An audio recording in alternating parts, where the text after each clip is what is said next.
Hello friends. What if Jiraiya decided to teach Naruto the legendary Flying Thunder God technique long before anyone expected? Welcome to Part 1, where incredible speed, legendary training, and the return of the Namikaze legacy begin. Before we begin, make sure to like, share, and subscribe. Let's get started. Naruto looked around the small village he and Hiraishin had just entered.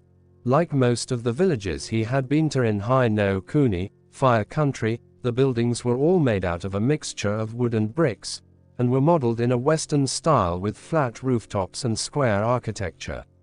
Most of the buildings were shops that sold various wares and goods, which was obvious when Naruto observed the numerous people that were milling around looking in the windows. It had only been about a week since Naruto had left with Hiraishin on this training trip, and the two had already been in 2 other cities in High no Kuni. So what are we going to be doing here, Hiraishin? Naruto asked as he looked up at the larger male. Jiraiya was a fairly tall man, standing at about 6 feet 5 inches, making him taller than most of the people in Konoha with the exception of Kakashi. He had white hair that spiked up before going down to about mid-back. It was held in place by a Hitare 8 with 2 horns and the kanji for oil on it. He was wearing a green gi under a red vest and had wooden getter sandals rather than the standard shinobi sandals. Jiraiya looked down at his student and scowled. "What have I told you about respecting your elders, Gaki?" Naruto shrugged. "You'll get my respect when I feel you've earned it. So far all you've done is go to whorehouses or peek at women, and I have yet to actually learn anything from you." Jiraiya sighed at his student's rather apathetic attitude. Ever since they had left Konoha, Naruto had changed. He had become a lot quieter than the loudmouth the Sennin had met during the Chunin exams. In fact, he hadn't spoken more than a few words since they left Konoha. It was like the loudmouth had suddenly vacated the boy's head and this new person took his place. Most of the time Naruto stared at nothing and seemed to be in deep thought. Jiraiya was not sure what was bothering his apprentice, but figured that he would find out what was wrong in time. All right, the Toad Sennin sighed. "I have to meet a contact here who has some valuable information for me. After this is done I'll begin training you. How does that sound?" Naruto nodded. "That's fine." Jiraiya frowned at his Gosun's lack of enthusiasm but left it alone for now as he headed off. Naruto walked around the town, not really bothering to pay attention to where he was going at the moment. Truth was, he had been thinking a lot, mostly about himself and how he had not really taken his training seriously. When he was in the academy he had been more concerned with playing pranks to get attention, which had seriously hampered his ability to learn.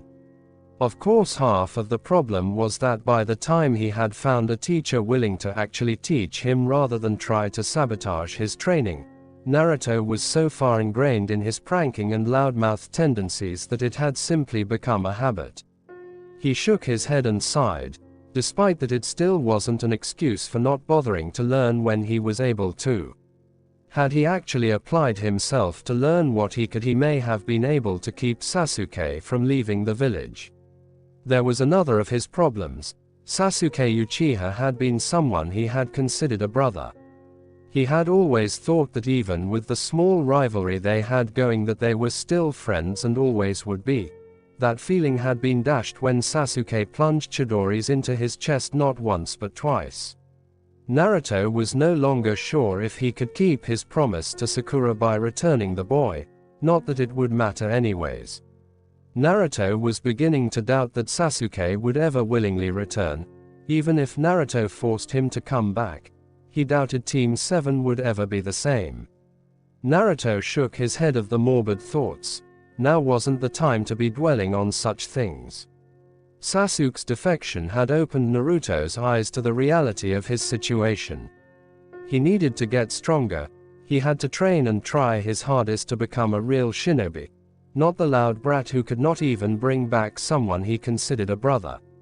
As he was now, Naruto was lacking in every aspect of being a shinobi. Sure, he had the Rasengan, spiraling sphere, and cage bushins, shadow clones, but that was really it. In every battle he had fought so far, if it were not for the Kyuubi, Naruto knew he would have died. During the battle on the bridge, in the Nami no Kuni, Land of Waves, he had used it to fight Haku. During his fight with Orochimaru in the Forest of Death he had been forced to use it. His fight with Gaara, his fight with Sasuke, every major battle he had been in he had used it. Add on that he could not even use the Rasengan without the aid of a clone. He did not have proper control of his chakra and no set taijutsu style, or rather he just swung until he hit something. Naruto knew he had a lot of problems to fix. Looking up he found himself standing in front of a store that appeared to sell shinobi clothing. Naruto looked at his own attire. His bright orange track suit had been with him for as long as he could remember, not because he wanted to wear it. No. Despite the fact that orange was his favorite color and was good for getting attention, the only reason he wore it was because it was the only thing he could afford. All the stores in Konoha had blacklisted him, making it nearly impossible to get a decent set of clothing. Hell, the only food he could even afford was ramen, which was why he ate it all the time. Even these clothes he had were costly, the man who sold them to him making him pay 3 times the price most people would spend for normal clothes. Deciding that if he wanted to become a real shinobi he should look like a real shinobi, Naruto walked into the store. The shop itself was fairly standard. There were many racks in the store with different styles of shinobi clothes in various colors. There were also a few areas that sold weapons, most of which were the standard kunai, shuriken, ninja wire and basic sealing scroll. Unlike Konoha, this was not a ninja village, so they did not have any specialty clothing and weapons. Naruto began to walk around the store to see what he might like. He looked at various forms of pants first.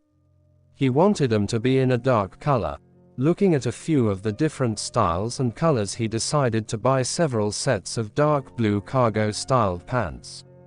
They had several pockets that looked like they were designed to hold various scrolls and were of a sturdy material that would not wear down. The next thing he went to were the shirts. Looking through them he went with the dark blue and black colors. Buying several sets of both sleeveless and long-sleeved shirts so that he would have some variety before he moved on, looking to see if there was anything else he might want. He eventually bought several other things. A pair of black fingerless gloves with metal plates on the back, a pair of black combat boots with steel-toed tips and a sealing scroll so he could carry it all. Walking up to the cash register which had an old man sitting at it, Naruto set the clothes down. The old man looked at him and began to tally up the price. "That's quite a lot of stuff you bought, young man. The total will come up to 4,000 yen. Naruto reached into his pants pocket and pulled out Gama-chan, his frog wallet. Opening it up he looked to see how much he had. It was not well known, but Naruto was, despite not looking like it, was very stingy when it came to money. Living on the streets and having to be careful where he bought stuff and how much he bought, Naruto had been taught the value of cash. Right now he had 6,500 yen. He would be using about 2/3 of his savings, but in Naruto's eyes it was worth it. Taking out the necessary amount, Naruto gave it to the old man. "Excuse me, but do you have a place I could change?" Naruto asked, using a more respectful voice than he ever had before. "Yes, right over there." The old man pointed to a small changing stall that was somewhat hidden in the corner. "Thanks," Naruto replied, moving over to the stall. "No problem, young man." Naruto went into the stall and changed, opting to go for the sleeveless shirt instead of a long-sleeve one right now. He looked himself over in the mirror and nodded in satisfaction, sealing the rest of his clothes inside of the scroll he bought. Walking out of the store, Naruto created a cage bushin and told it to go find Jiraiya and tell him he was going to get some food. Walking around, Naruto eventually found a small stand that seemed to offer a variety of different foods. Naruto eventually settled on donburi with gyudon, beef, and began to eat.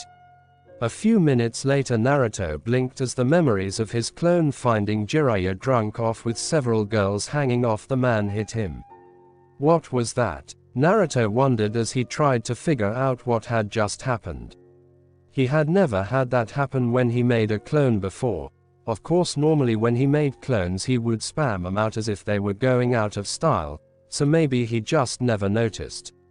As he ate he absently wondered if this could be used for training or if he only retained the memories of the clones when they dispelled. He would ask Ero Sennin when the man found him. A little while later the man walked into the stand and sat down next to him. He ordered a small bowl of ramen and waited for it to come. When it did he began eating for a bit before deciding to speak. "We'll be staying the night here. Tomorrow we're going to leave early and start your training." Naruto nodded.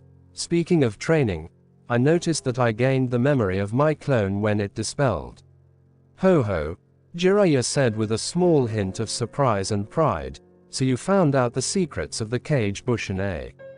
Naruto turned to face Jiraiya with an incredulous look. "So you knew about this?"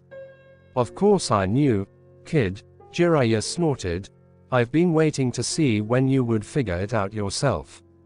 Naruto nodded again, deciding not to bother getting bent out of shape about not being told. "Do you think I would be able to use it for training?" Jiraiya looked thoughtful for a moment. "That could work. With your reserves you could easily learn things in months that many others would take years to get down. Though I imagine there would be some drawbacks to this method of training." "Like what?" Naruto asked. Jiraiya spent the next hour explaining the drawbacks of using Kage Bushin to train. 1 month later, Naruto grunted as he came up and did another set of push-ups. He had been going at them for about an hour now and was just about finished. It had been a month since he had learned the Kage Bushin method and Naruto's training had been progressing far faster than most people could ever hope to. Every day Naruto would create about 200 clones. Half of them would go through the taijutsu kata that Jiraiya was trying to teach him. The style was called Hamingu Tori no Ken, hummingbird style, and relied on high-speed attacks that were designed to inflict significant damage on the weak spots of the body, such as joints. The other half would work on chakra control, which was easily Naruto's worst subject, with genjutsu being a close second. Naruto had been told by Jiraiya that because of his massive reserves, doing things like genjutsu and medical jutsu would be impossible. However, if he got his control up, Naruto should at the very least be able to dispel high-level genjutsu even if he could not cast them. So his clones would do a mixture of exercises. Most of them would run around on a body of water with several large rocks sticking to different areas of the body while balancing senbon or kunai on his fingers. He hoped that he could at least get Anbu-level chakra control by the end of the training trip. While his clones were doing that, Naruto would work on the physical aspect, training his body to withstand high-speed combat. Every morning Naruto would wake up and do his workout. Currently he would do a 15-mile run, 400 push-ups, 400 sit-ups, 200 pull-ups, 1000 squats, 500 kicks and 500 punches. Each week he would add 5 miles and 100 more of each exercise. He had gotten inspiration for the training regimen from his friend Rock Lee, a boy who could only use taijutsu. While Naruto was considered a ninjutsu specialist, he had strong hopes that he could also match Lee and Guy in taijutsu. Finishing his push-ups, Naruto started on his sit-ups. A little ways away Jiraiya watched his apprentice work with a frown. While he was proud of the boy for pushing himself so hard, he was also worried. Naruto had been doing nothing but training for the entire month they had started. The boy would only stop to eat and sleep. Though Jiraiya was positive the boy was only getting half as much sleep as he should. Jiraiya's original decision to take Naruto on this training trip was to focus on helping him use Kyuubi's chakra, but with the boy having been adamant on learning to fight without it, Jiraiya had decided to focus on actual shinobi training before going to that.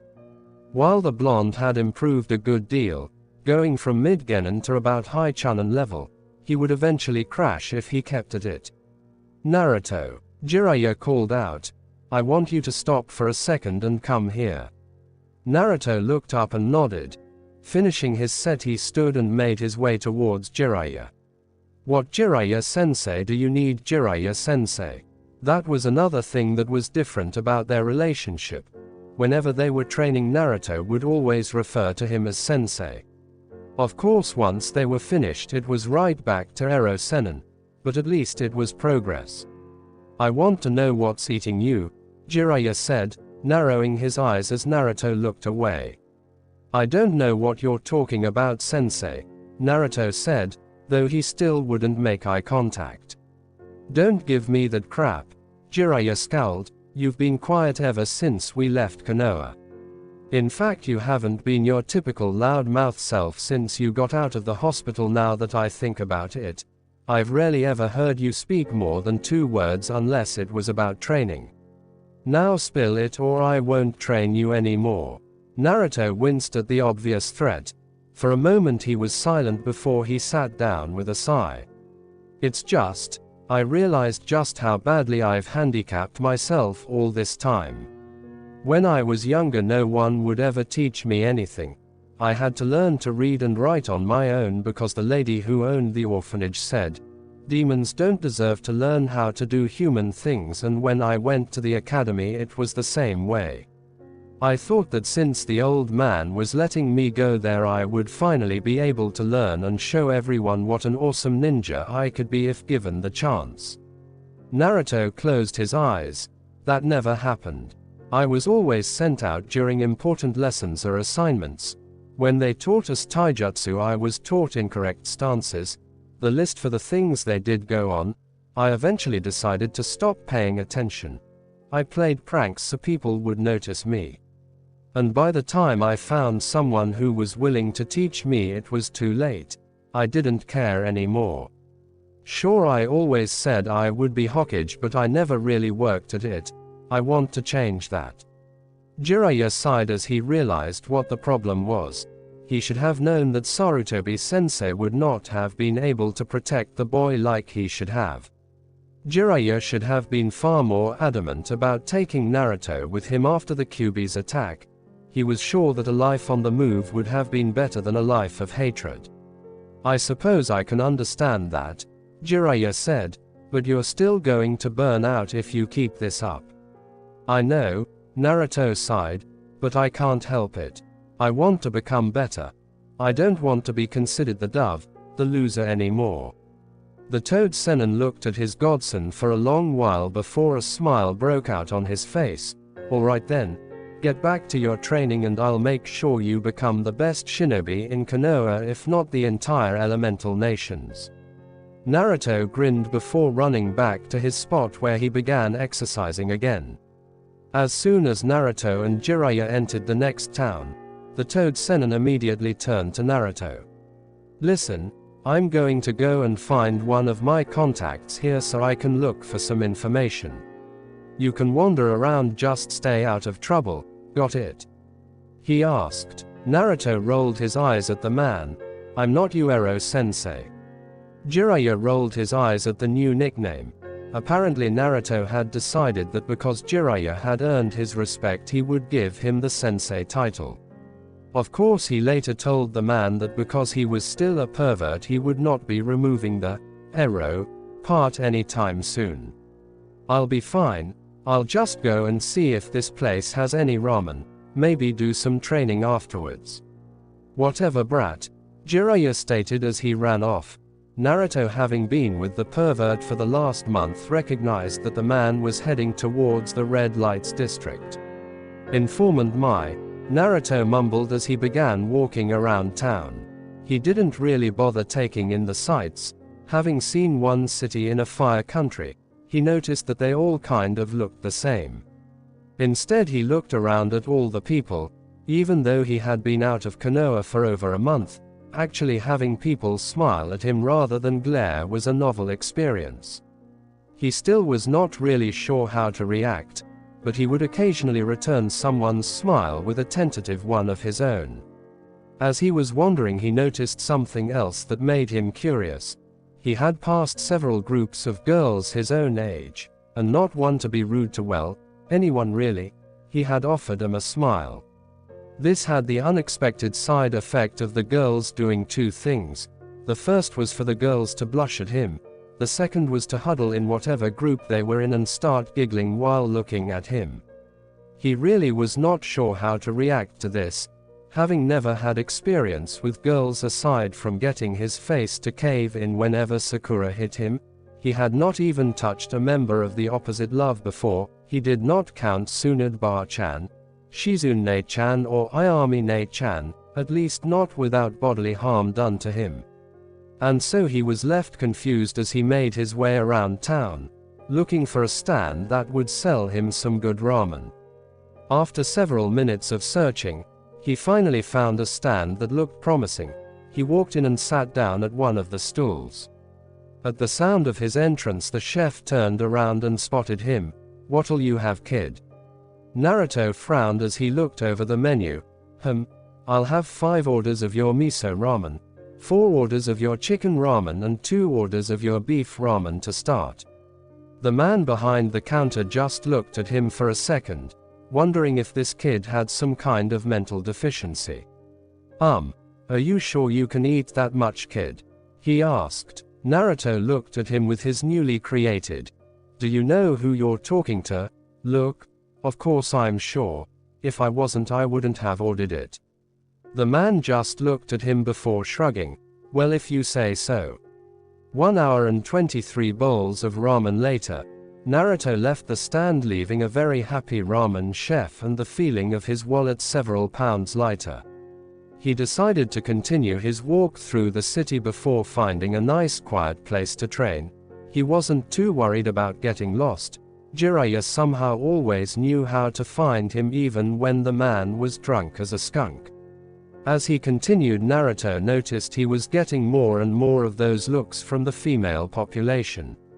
He was not sure what they meant, but the looks had the odd effect of making him swell with pride, and at the same time wanting to run away screaming. Though he could have sworn he had seen those looks before. He shrugged the thought off as he looked at some of the stores, wanting to see if they may have anything interesting. He didn't go into any of the stores right now, since he could not see anything interesting. Instead, he satisfied himself with window shopping to see if there was something he might want. As he was looking into one of the stores, he felt someone tapping him on the shoulder. Turning around, he found himself staring at a girl around his age. She had long light brown hair, green eyes and a decent figure for someone who he recognized as a civilian. She was giving him the same smile with that light redness across the cheeks that he had noticed other girls giving him as he had walked around the city. Naruto was really not sure what to say. He had next to no experience with women, so he was completely unsure what to do. He decided to be quieter than he usually was. After all, Sakura would hit him when he was loud, so there was no reason to assume other females would not do that either. "Can I help you?" he asked. He picked up several giggles coming from behind the girl. Turning his head slightly, he saw a group of them just a little ways away looking at the two of them. He did not know why, but this instantly had his danger senses going haywire, telling him to run and never look back. The girl continued to give him a small smile. "Actually, me and my friends were just wondering if you wanted to go shopping with us." Naruto blinked, opened his mouth, closed his mouth and blinked again. No one had ever asked him to do something like this with them before. It went without saying that he was stumped on what to do. "What?" he asked in a voice that sounded like he had not heard what the girl had asked. The girl talking to him could not help but think he looked extremely cute with his confused look. She started giggling again. "I asked if you wanted to go shopping with us." Naruto, for reasons he did not know, felt his cheeks become inflamed and he was positive he looked like a tomato. This was confirmed when the girl and her friends in the distance started giggling again. Naruto thought the giggling was kind of cute, yet at the same time felt it was the single most terrifying thing in existence. He was tempted to just run and hope these girls could not find him again to ask him, yet at the same time he had never actually spent time with anyone his own age outside of the academy and missions. "Sure. I'd love to be with you," Naruto said as he gave the girl his megawatt smile. After all, it would be nice to hang out with people his own age just to be with them instead of on a mission or training. That was the wrong thing to say. Naruto was unsure what had happened, but he soon found himself being dragged by the arm to nearly every store in the city. The girls did not do any shopping, however they had decided to see what kind of clothes he liked to see them in. Apparently they wanted a guy's opinion or something. He wasn't quite sure since they were talking so fast it was next to impossible to understand them. In any case, every store they went to, the girls would grab a bunch of clothes, change into them and model for him while asking for his opinion. Naruto, having never done anything even remotely like this before, was completely unsure what to say to them. Instead he found himself spending that time blushing and trying to speak, only for no words to actually come out, or for his words to sound more like he was choking on a piece of food. Unfortunately for him, rather than irritate them, this seemed to endear the group of females he was hanging out with even further. They began calling him cute and asking him things like if he had a girlfriend. One was even bold enough to ask if she could touch his whiskers. Luckily help arrived. As he was walking down the street, two of the girls having somehow latched onto each of his arms, Naruto noticed a large dust cloud being kicked up and coming his way. He and the girls stopped and watched as Jiraiya passed with a horde of barely clothed women coming at him with bats, pitchforks and many other devices used to maim and cripple, all the while yelling about perverts and getting what he deserved. As soon as they passed, Naruto got out of the girls' grip and turned to them. Sorry for cutting this short, but it looks like I have to save my perverted sensei from his rightful execution." With nary another word, Naruto was gone, leaving the girls to watch the second, smaller cloud of dust he made. Naruto found Jiraiya just as he assumed he would have, lying unconscious and twitching as the women walked away after beating him. Walking up, the blonde toad, the spastically twitching toad Sennin. A second later, said Sennin jumped up and dusted himself off as if nothing had even happened. "I knew you weren't going to be meeting any contact, Ero-sensei," Naruto said once the man was up. "Stupid pervert, why can't you ever just act normal?" "Normal is overrated, Gaki," Jiraiya exclaimed as a smirk formed on his face. "Besides, you have no right to talk. I saw all those females you were with. I have to say I'm quite impressed." His smirk turned into a lecherous grin as he saw Naruto's face turn red. It's not like that, you goddamn pervert," Naruto shouted, pointing a finger at his sensei. "They asked me to go shopping with them, and I was just trying to be nice." "Oh ho, so they came onto you, eh?" Jiraiya wiped away a fake tear. "My student is growing up so fast, to have women asking him to spend with them." "Shut up. Shut up, shut up, shut up," Naruto shouted, covering his ears. "Now don't be like that, Gaki," Jiraiya said with a grin. "It's quite impressive what you did. In fact, I'm so impressed that I'm going to give you some tips on how to please women." As the two went to the hotel Jiraiya had rented before deciding to do his research, Naruto was forced to listen to his sensei giving him tips on how to please a woman. He tried not to listen to the man, knowing that all he was talking about was some perverted crap that he did not want to know. However, he somehow found himself listening anyway. Half of it he didn't even understand. Having been sent out of class during the lovely education course, he did not actually know about love. Even his infamous Orochi no Jutsu, lovely jutsu, was merely the byproduct of having seen the front cover of Ika Ika when he caught Ajisen reading it several times. Jiraiya had finished talking by the time they reached their room, and Naruto, being Naruto, used his way with words to form a comprehensible and well thought out sentence after listening. "What the hell are you talking about, Ero-sensei? What in the hell is that like a cat? 'Cause I seriously hate cats." Naruto shivered as he remembered his horrendous times with Tora. Jiraiya looked at Naruto as if he had sprouted wings and grown several tails. "Are you telling me you've never heard that word? Shouldn't you know this stuff?" "Kami, I thought they would have taught at least a little lovely education in the academy." Naruto blinked. "I think they did mention something about it once." He frowned as he tried to remember if they had a class on that. "And you didn't listen?" Jiraiya asked, sounding for all the world frustrated. The kid had been getting a lot better at being a ninja. He acted smarter too. Jiraiya was sure the boy was not as dumb as he acted, or used to act to a certain extent. But about other things he seemed like he was still an idiot. Naruto looked down at his feet. "Well, I would have, but I didn't have Iruka as a teacher back then. They sent me out, telling me that because of my pranks the other day I didn't deserve to know about this." Jiraiya found himself frowning. He had learned a while ago that because many of the teachers had been biased against Naruto due to the fox, that they would often send him out during important lessons in class.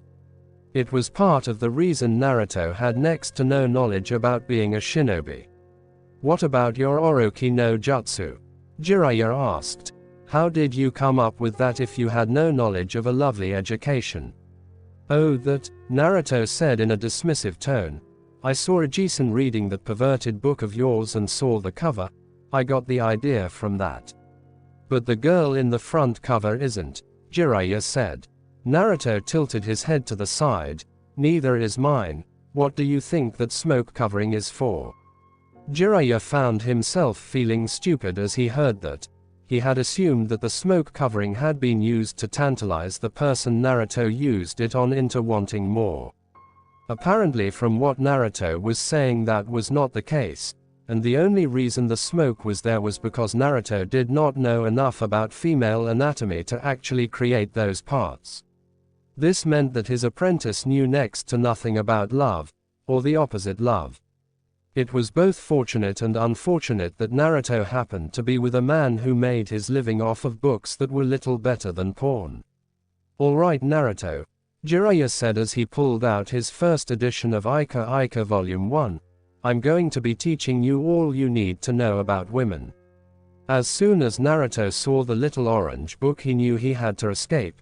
He shot towards the window, hoping to make a quick exit. However, Jiraiya was far faster than he was. Before the blonde even knew what was happening, he found himself being tied to a chair and trying not to stare or listen to his sensei as he talked about love and used his perverted book as a reference. His screams and pleas could be heard all throughout the night. The next day, I found Naruto at the library, looking up knowledge on females and love. He had been forced to listen to his damn sensei for more than half of the night. Now he felt like he had been scarred for life. However, the Toad Sennin's talk had also made him curious. Jiraiya had told him a lot, but he also felt that the man had left a lot out. After all, he had only focused on the perverted parts about love. So here Naruto was, along with several clones, reading books on human anatomy, the reproductive system and intimate relationships in general. He had even gotten a few romance novels, hoping it would help him understand more about women and relationships with the opposite love in general. After all, there was no way he was going to let his sensei corrupt him with his perverted ways. 6 months later, Naruto grunted as he was kicked in the face and sent flying backwards. Flipping himself in mid-air, Naruto landed on his feet and skidded across the water. In a burst of speed, Naruto shot off towards Jiraiya, one hand going to his kunai pouch and the other began a series of one-handed seals. He threw several shuriken at Jiraiya before thrusting out his palm. Fuyuten, Ripusho, Wind Release, Wind Gale Palm. The shuriken, which had already been going forward at high speeds, soon became nothing more than a streak of silver as they headed for Jiraiya. The Toad Sennin jumped out of the way, knowing how dangerous Naruto was when he used his wind element for anything. However, Naruto knew his sensei would dodge. After all, Jiraiya was not a cage-level shinobi for nothing and had in fact counted on him dodging. Naruto put in a small but intense burst of highly concentrated chakra into his legs, literally disappearing and reappearing right in front of Jiraiya. The blonde shinobi aimed a punch at his sensei's solar plexus. Jiraiya swatted it to the side and downward in the hopes of knocking Naruto off balance. No such luck, as Naruto went down and pushed himself into a handstand, launching a kick that managed to hit Jiraiya in the face and make the man stumble back. Pushing himself into a flip, Naruto went for an axe kick to Jiraiya's collarbone. Jiraiya put up both arms to guard and immediately regretted it as he was forced to a knee. Goddamn Gaki and his stupid strength training. Jiraiya grabbed onto Naruto's legs with both hands and was about to flip the boy over. However, Naruto used his other leg to jump up and over Jiraiya, using the man's grip to keep himself balanced, and launched a kick to the white-haired man's face. Jiraiya was forced to let go of Naruto's leg as he tilted his head to the side and dodged the kick. He turned around and managed to kick Naruto in the chest on the blonde's way down, said boy moving with the blow and going into a series of flips as he jumped away to gain some distance. Jiraiya took out a kunai and threw it at the blonde, going through a few hand seals as he shouted, "Ninpu! Kunai Kage Bushin no Jutsu! Ninja Art! Kunai Shadow Clone Jutsu!" 1 kunai multiplied into 24 kunai as they all headed straight for Naruto. Said blonde just looked at them with a smirk, going through a few of his own hand seals before Naruto called out his jutsu. Suten, Sujinheki, water release, water encampment wall. A large wall of water formed around Naruto, blocking the kunai. Once Naruto heard the popping of kunai being dispelled, and he went through several more hand seals. Suten, Suryuden no Jutsu, water release, water dragon jutsu. The wall of water soon began to swirl around Naruto, before taking the shape of a 60-foot water dragon with glowing yellow eyes. As soon as it did, Naruto created a cage bushing seamlessly and had it go through a few hand seals as the water dragon launched itself towards Jiraiya. Fuyuten, Renkuden, wind release, wind bullet. The clone smashed a fist into its stomach and shot a large ball of compressed wind out of its mouth. It went straight for the water dragon. The water dragon's power and speed was soon increased as the Renkuden merged with it as it headed towards Jiraiya, said Sennin, swearing enough to make a sailor blush as he jumped out of the way. The water dragon slammed into the water with a loud crash. Water erupted everywhere, looking something akin to a large explosion. Using the distraction caused by his jutsu, Naruto threw several kunai and went through the hand signs Jiraiya had used earlier. Ninpu, Kunai Kage Bushin no Jutsu, Ninja Art, Kunai Shadow Clone Jutsu. 1 kunai became 41 kunai as they headed for the still airborne Jiraiya. Noticing the kunai, the Toad Sennin went through his own hand seals to counter. Ninpu, Hari Jizu, Ninja Art, Underworld Guardian Spikes. Jiraiya's hair wrapped around his body and became hard as steel as it deflected the kunai. When all the kunai were gone, Jiraiya whipped his still long hair around and called out another jutsu. Ninpu, Ki Senbon, Ninja Art, Hair Senbon. Several hardened needles of hair were launched at Naruto, who took out 2 kunai. Spinning them by the rings, he went into his taijutsu stance with both kunai held in a cross guard. Naruto's hands soon became a blur of motion as he deflected the hair senbon away. Whatever he couldn't deflect was dodged as Naruto flipped and twirled in an amazing acrobatic display. When the senbon hailstorm died down, Naruto looked around, not seeing Jiraiya anywhere. He frowned before closing his eyes, trying to sense out the man's chakra. Having felt Jiraiya's chakra signature for 6 months now, Naruto could pick it up fairly easily. He finally found him, however his eyes widened when he realized the man was right under him. His realization came too late as Jiraiya came out of the water and smashed a fist right into Naruto's chin. Before Naruto could fly too far, he felt hair wrap around his body and hardened, immobilizing him. Jiraiya grinned at his student, who was currently hanging upside down. The boy had come quite far in just 6 months. His physical abilities and taijutsu were now extremely impressive. Definitely high joining level with all the work they had been doing to bring it up to snuff. His chakra control was also coming along nicely, being at around mid-jonin level, which was good, especially considering the fact that it grew at a near constant rate. However, it was Naruto's ninjutsu that took the biggest leap, particularly in the field of elemental manipulation. Jiraiya had decided that since the boy was doing so well, they would get started on learning elemental nature manipulation, something that Jiraiya had planned on having Kakashi teach the kid when they returned. Now he was glad that he didn't go through with that plan, since Naruto appeared to have 3 elements: Fuyuten, wind; Suten, water; and Reiten, lightning. It had been a shocking discovery, and Jiraiya had to wonder if it was some kind of bloodline or if it just came from his parents.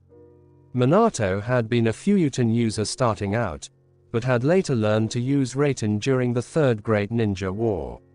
And Kushina had an affinity for Suten Jutsu, so he supposed it was possible, but it still didn't make much sense.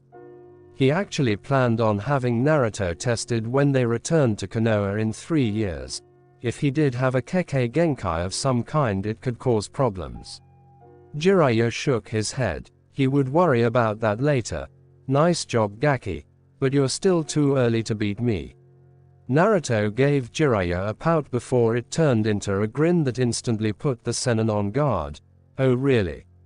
Naruto asked right as Jiraiya's eyes widened.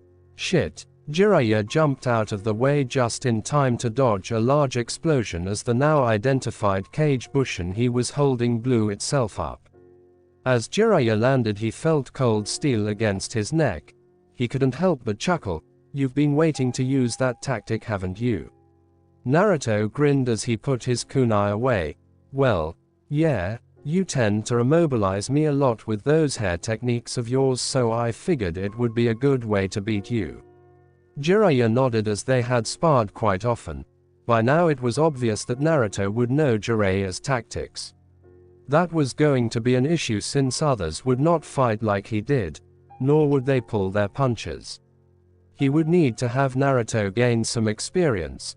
Maybe he could see if soon it would give them some missions to accomplish. You're getting better, Jiraiya complimented as he thought about how to give Naruto some real-life experience. Anyways, let's set up camp for the night. Tomorrow we'll head into a town a little ways off.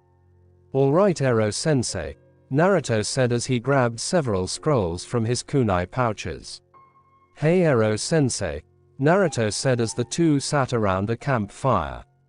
What is Gaki? He asked as he took some meat off the spit over the fire and began to eat. I was wondering, Naruto started as he ate some of his own food. Do you think that it's possible for me to bring Sasuke back? Jiraiya sighed. He had expected this to come up soon. Naruto had recently been getting quiet and contemplative again, which had not happened since the first month of their training. He also knew about the kid's promise to that pink-haired girl who the kid had a crush on, though judging by the amount of times he had caught Naruto talking and even flirting with other girls now, he was sure that crush would be gone soon. He resisted the urge to give a perverted giggle at that thought before speaking. I'll be honest with you, Naruto. Even if you brought Sasuke back, it would only cause more problems. Sasuke is like Orochimaru in many ways. He desires power and will do anything he can to get it. I don't need to remind you of how he had nearly killed you trying to leave for that traitor. If you brought Sasuke back, it would just cause him to resent you and Konoha more. He left because he felt that the village and his friendship with you was holding him back. if you did succeed in forcing him back, he would only hate you more for trying to block him from gaining power. Naruto's shoulders slumped. So you're saying I should forget about him? Jiraiya patted the boy on the shoulder. I know it's hard. Hell, when I tried to bring Orochimaru back and failed, I was just as hurt as you were. But being a shinobi, and especially if you want to be Hokage, means that you sometimes have to make hard decisions. Naruto nodded to himself. It had been on his mind a lot recently. He had a feeling that this would be the case, but had wanted a second opinion. He didn't like it. He had wanted to bring his best friend back. But if that was not possible, it would be better to forget about him. I understand, Naruto said with some conviction. I was wondering, do you think we could extend the training trip? Jiraiya blinked in surprise as he answered, well, I don't see why not. Jiraiya smiled at the thought of all the things he could teach Naruto if they stayed longer. I had originally planned for a 4-year trip anyway. This will allow me to teach you much more, and with your Kage Bushin you could easily be Kage level by the time we return to Konoha. Naruto grinned as he finished eating and threw the stick his food was on away. He felt as if a small weight had been lifted off of him. Before Naruto went to sleep, he made a vow that he would train to become the greatest shinobi ever. Naruto sighed as he looked at the blank piece of paper in front of him and wondered how he got roped into doing this.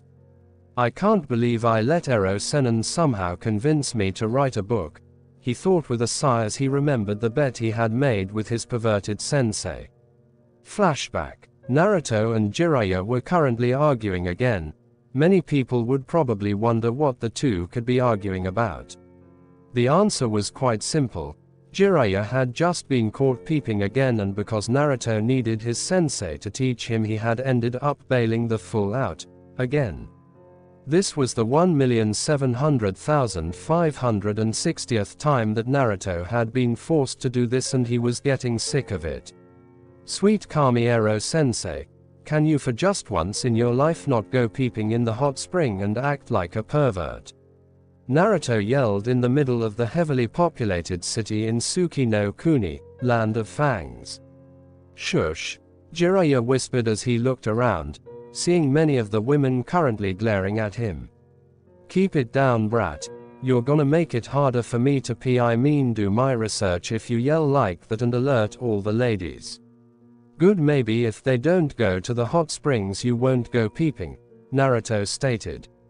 Then perhaps you can actually write a good book that's not perverted. Hey, are you saying my books are bad? Did I stutter? You damn brat. My books are the best and everyone with half a brain knows it. Then how come all the women absolutely hate your books? Asked Naruto, who grinned when he got a glare from his sensei. Besides, I could write a book that would sell 1,000 times more copies than your perverted crap. Ho ho, that's a good one, Gaki. Would you care to bet on that? What are the wagers? Jiraiya went into a thinking pose. If I win, you will not only have to keep helping me out when I get caught doing research, but also use your rookie no jutsu, lovely jutsu, to help give me some material as well. Fine, and if I win, you have to not only stop being perverted as long as you're still training me, but also. Naruto thought about what else he wanted for a moment before giving a smile that sent shivers down Jiraiya's spine. Tell me about my father. Jiraiya nearly choked on his own spit when he heard that he had in all honesty been planning on telling him after his training was complete. Telling him at this stage could be detrimental since his father had many enemies. Right now Naruto was only at low to mid Jonin, since shadow clones could not be used for physical training and he lacked experience. Not only that, but Naruto might get angry at his father and end up hating the man for sealing Kyuubi inside of him. On the other hand, it could prove to be beneficial and give Naruto something of a measuring stick, making him push himself harder in order to surpass his father. Though he was already pushing himself far more than others could. Jiraiya sighed as he figured it couldn't hurt. Alright brat, you've got yourself a bet, Jiraiya said, holding out his hand. If your book ends up selling more than mine, I'll stop peeping until your training is over and tell you about your father." Naruto grinned as he took Jiraiya's hand. This would be no problem. Flashback end. "Damn, this is harder than I thought," Naruto mumbled to himself. "Having fun, brat." Naruto turned to see Jiraiya grinning at him. Naruto favored him with a glare but said nothing, which only caused Jiraiya to grin more. Moving to look over his student's shoulder, he decided to push the blonde shinobi's buttons. My Naruto, look at all that writing you have done," Jiraiya said with evident sarcasm. "I'm sure you'll have a book that beats mine in no time with such a grade material." "Shut up," Naruto growled. "Not as easy as it looks, is it?" asked Jiraiya in a taunting tone. Naruto abruptly stood up and left, not looking back as he heard his sensei laughing. Naruto sighed as he slammed the now empty bottle of sake on the table before ordering another. Sake had become something he found he enjoyed drinking, especially since he couldn't get drunk and just enjoy its taste thanks to the Kyuubi. "Hey there, handsome. Do you mind if I join you?" Naruto looked up to see a woman standing in front of him. She was about 5 feet 6 inches and wearing a red and black kimono. She had a fairly nice hourglass figure with nice curves and firm round. She had black hair and emerald green eyes as well as pale milky skin. All in all, Naruto found the woman to be very beautiful. Naruto grinned at her, pleased with the small compliment she had given him. He had of course been called handsome before by other women he had interacted with, but it was still good to hear. Naruto had changed a lot since leaving a year ago. At 13 years old, he now stood at a height of 5 feet 7 inches, having hit a rather spontaneous growth spurt about 6 months ago, about a month after he and Jiraiya left on this training trip. His body was also more defined. Even with the civilian clothing he was currently wearing, it was rather easy to see the strain denoting his well-defined pectoral muscles, abdominal muscles and arms. His face had chiseled out as well, having lost most of his baby fat with his harsh training, giving it a masculine look. Add on the whiskers and he had what many girls had described as roguish good looks mixed in with feral love appeal. How could I possibly refuse such a beautiful woman's company? Naruto asked rhetorically with a charming smile. The woman smiled at him as he ordered a drink for her while she sat down. "Thank you, it's hard to find good company these days," she said, looking around at the various tables. Naruto looked around and realized what she meant. Everywhere he looked, men were eyeing her with lust. "I see what you mean," he started before giving her a sly look. "Though I do hope that you're not just using me as a shield." Naruto affects a mock-hurt expression. The woman giggled slightly. "Of course not," she started before pausing in thought. "Well, not completely. You seem like decent company. I'm quite good at detecting gentlemen who would actually be able to hold a conversation without looking below my face." "That seems like quite a talent to have," Naruto said as he favored her with his patented, foxy, grin. "A beautiful woman such as yourself must be used to sensing perverts rather easily." Naruto and the young woman talked for about an hour. Mostly he would ask her questions about herself while regaling her with the things he had seen on his travels, being careful to leave out his status as a ninja. He learned her name was Aiko Miyake, and much to his surprise she lived in Yuki no Kuni, Snow Country, one of the countries he had saved, which was now called Haru no Kuni, Spring Country. She was apparently here on business, working as a trader for some of Haru's technology, which Naruto knew was more advanced than anything else in the elemental countries. Naruto would also throw in the occasional subtle compliment that made the young woman blush. He was quite pleased with himself for that accomplishment. Since his first encounter with that group of girls a little over 6 months ago, Naruto had made an effort to get better at speaking with women. He would never go to Jiraiya for advice, of course. After that night where the Sennin had tried to teach him, Naruto had been scarred for life. However, he had read up on intimate and lovely relations, as well as books that talked about girls in general and several romance novels. He never really liked them but felt they helped. As he continued meeting different women in the elemental nations, Naruto found himself actually enjoying spending time and flirting with various women. He could at least partially understand Ero-sensei's obsession with them, even if he felt the man took it too far with his peeping. Aiko herself was pleased that Naruto actually listened to her. She found herself blushing many times as Naruto used his charm and gave her subtle compliments and not just about her figure. It was definitely a pleasant change to people either putting her down for doing what some considered a man's job or only trying to get in her pants. It also helped that she was downing more sake than usual since she felt so comfortable in his presence. When it was time to go, Naruto noticed that she was having a little trouble standing up. She had obviously drunk too much. Deciding to do the gentlemanly thing, he offered her support as he took her back to her hotel.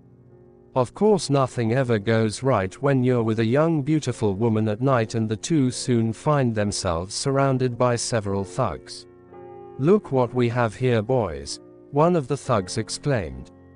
"That's quite the woman you have there, boy. Too much woman for a scrawny thing like you," another commented. "Just hand over the woman and all your valuables and we may let you leave," the one on his right stated as he pulled out a knife. Aiko, while drunk, was sober enough to realize the danger she was in and pressed herself against Naruto. Naruto just sighed. What was it with all thugs being arrogant fools? Deciding to be quick, he created a shadow clone to keep Aiko standing while he launched himself at the thugs. He appeared right in front of the first thug and hit him square in the solar plexus with enough force to send him flying down the road, breaking a few ribs in the process. The other thugs looked in surprise before it turned to anger and they charged him. The one with the knife tried to stab him, but Naruto deftly moved out the way and grabbed the man's arm, hitting it right where the elbow joint was, breaking it. Ignoring the man's scream of pain, he spun 180 degrees and launched a snap kick at the other man's left kneecap, breaking that before hitting the man in the neck, knocking him unconscious. When that was done, he moved over to the young woman who was looking at him with something akin to awe, respect and lust. "Are you all right?" Naruto asked as he walked up to the woman. "Of course I am, thanks to you," she purred out as she grabbed his arm and pressed it into the valley of her. Naruto tried hard to ignore that as he walked to the hotel. She gave him directions to and walked her to her room. "Thank you for escorting me, Naruto-kun," Aiko said. Naruto grinned as he scratched the back of his head. It was nothing really, I was just doing the right thing." Aiko gave him a coy and seductive smile as she leaned into him, wrapping her arms around his neck and pulling him close. I think such behavior deserves a reward," she said. Naruto shivered as her breath hit his lips and found himself getting rather stiff in his lower region. "What kind of His question was cut off when Aiko pressed her lips against his. For several seconds Naruto found himself frozen stiff. While he had kissed women before, it was always him to initiate it. Thankfully, instincts began to take over as he started kissing back. As Aiko moaned into the kiss, Naruto licked her lips, asking permission to enter. When she opened her mouth to grant him entrance, and he tentatively probed her mouth. Wrapping his arms around Aiko, he became more emboldened as she moaned into his kiss. Naruto soon found himself in Aiko's room, pressing the beautiful young woman against the wall as their kissing became more impassioned. Aiko moaned as Naruto brought his mouth away from hers and began to lick, nip and bite her neck. The young woman began to pant as she grabbed fistfuls of his hair and started to grind herself against Naruto's increasing bulge. It wasn't long after that they found themselves on her bed, where both of them eventually lost their clothes. Not that either cared at this point, as passion and lust had taken an inexplicable hold over the pair.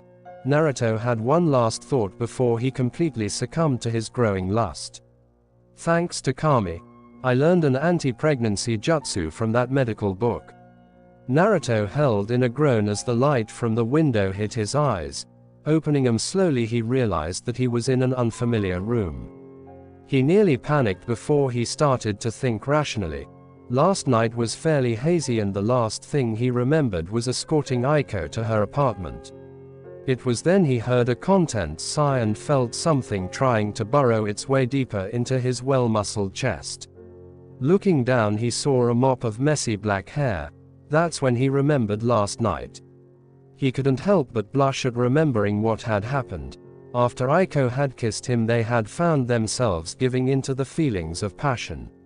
He remembered having love with the young woman for 4 hours straight before they had pretty much passed out in her bed, as well as all the positions they had done it in. Naruto was actually surprised with himself, not just the fact that he had been deflowered, but also that he had lasted so long, though he was also quite proud of himself.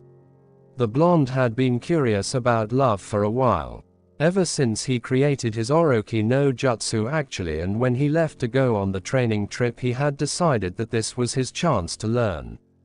Of course he didn't want to go to Jiraiya knowing the pervert would completely corrupt him, so he did the only thing he could.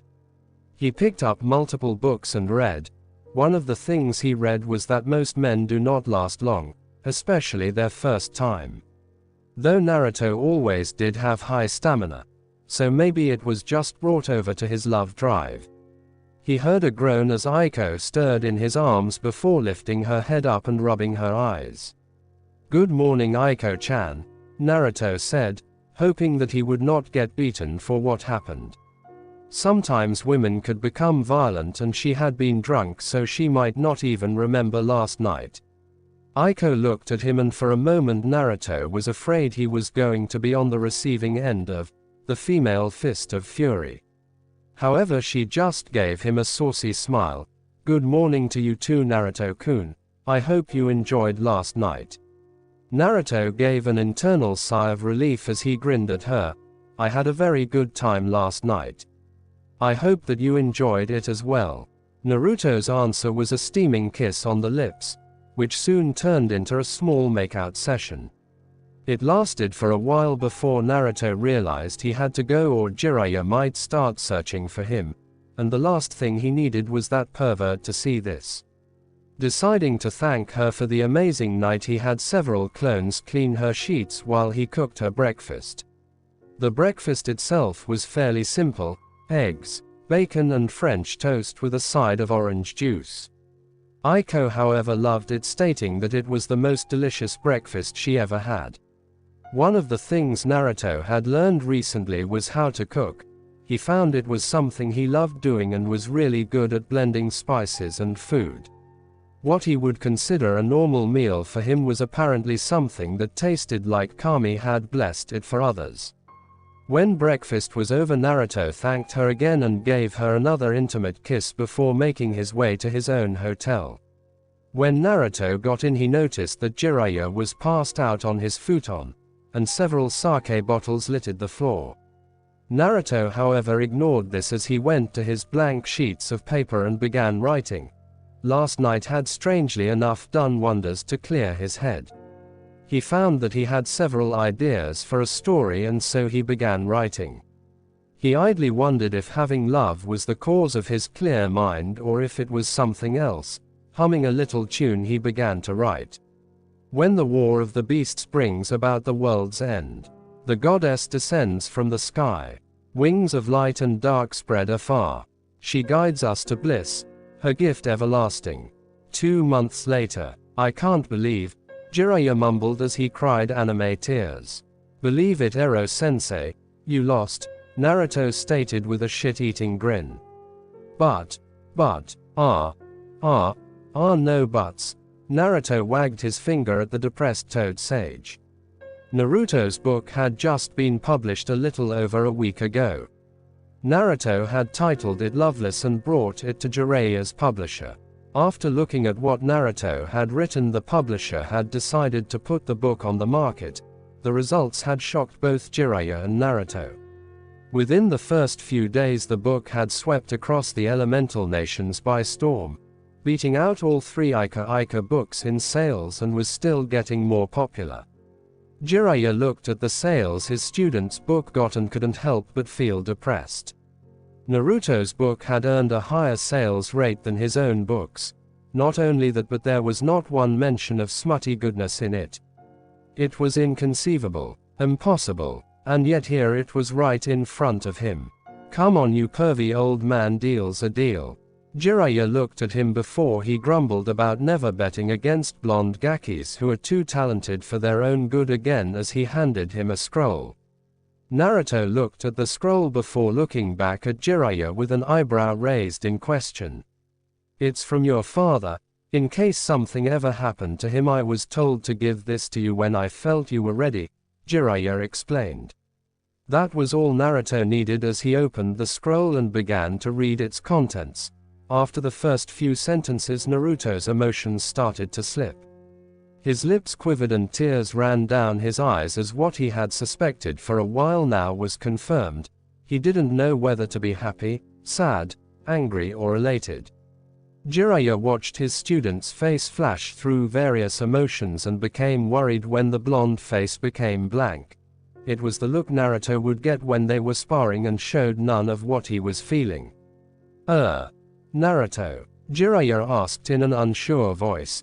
He was not used to these kinds of things. Despite having been through 2 great wars, Jiraiya had always had a problem at helping others with their emotional problems. He himself always preferred to get smashed and find a woman to have love with. Suffice to say, he didn't think that would work for Naruto. A small crack appeared in Naruto's facade. I'm going to the hotel. I need to be alone for a while. Naruto left rather quickly. Jiraiya looked up at the sky and sighed. He was not sure if this was the best idea, but only time would tell. Naruto sat in his room as he reread the message his father had left him. Dear Naruto, I bet you're wondering who this is. N.E. My name is Minato Namikaze and I went by many names. The Konoha no Kiroi Senku, Yellow Flash of Konoha, and Yondaime Hokage were a few, but the one I am most proud of is my father. Specifically your father. Your old man's pretty cool, right? Now on to why I am writing this. It's really a just-in-case kind of thing. Despite winning the war, there are many people out there who want me dead, and I'm not arrogant enough to assume that one might not get lucky. I am leaving this letter with Jiraiya, my sensei and your godfather. Should anything happen to me or your mom Kushina, he is the one who will take care of you.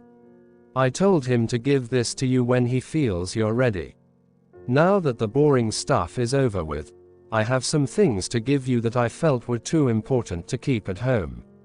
On the bottom of this letter is a seal that is specifically designed to open with Namikaze blood, meaning only myself or you can open it, seeing as how we are the only Namikazes.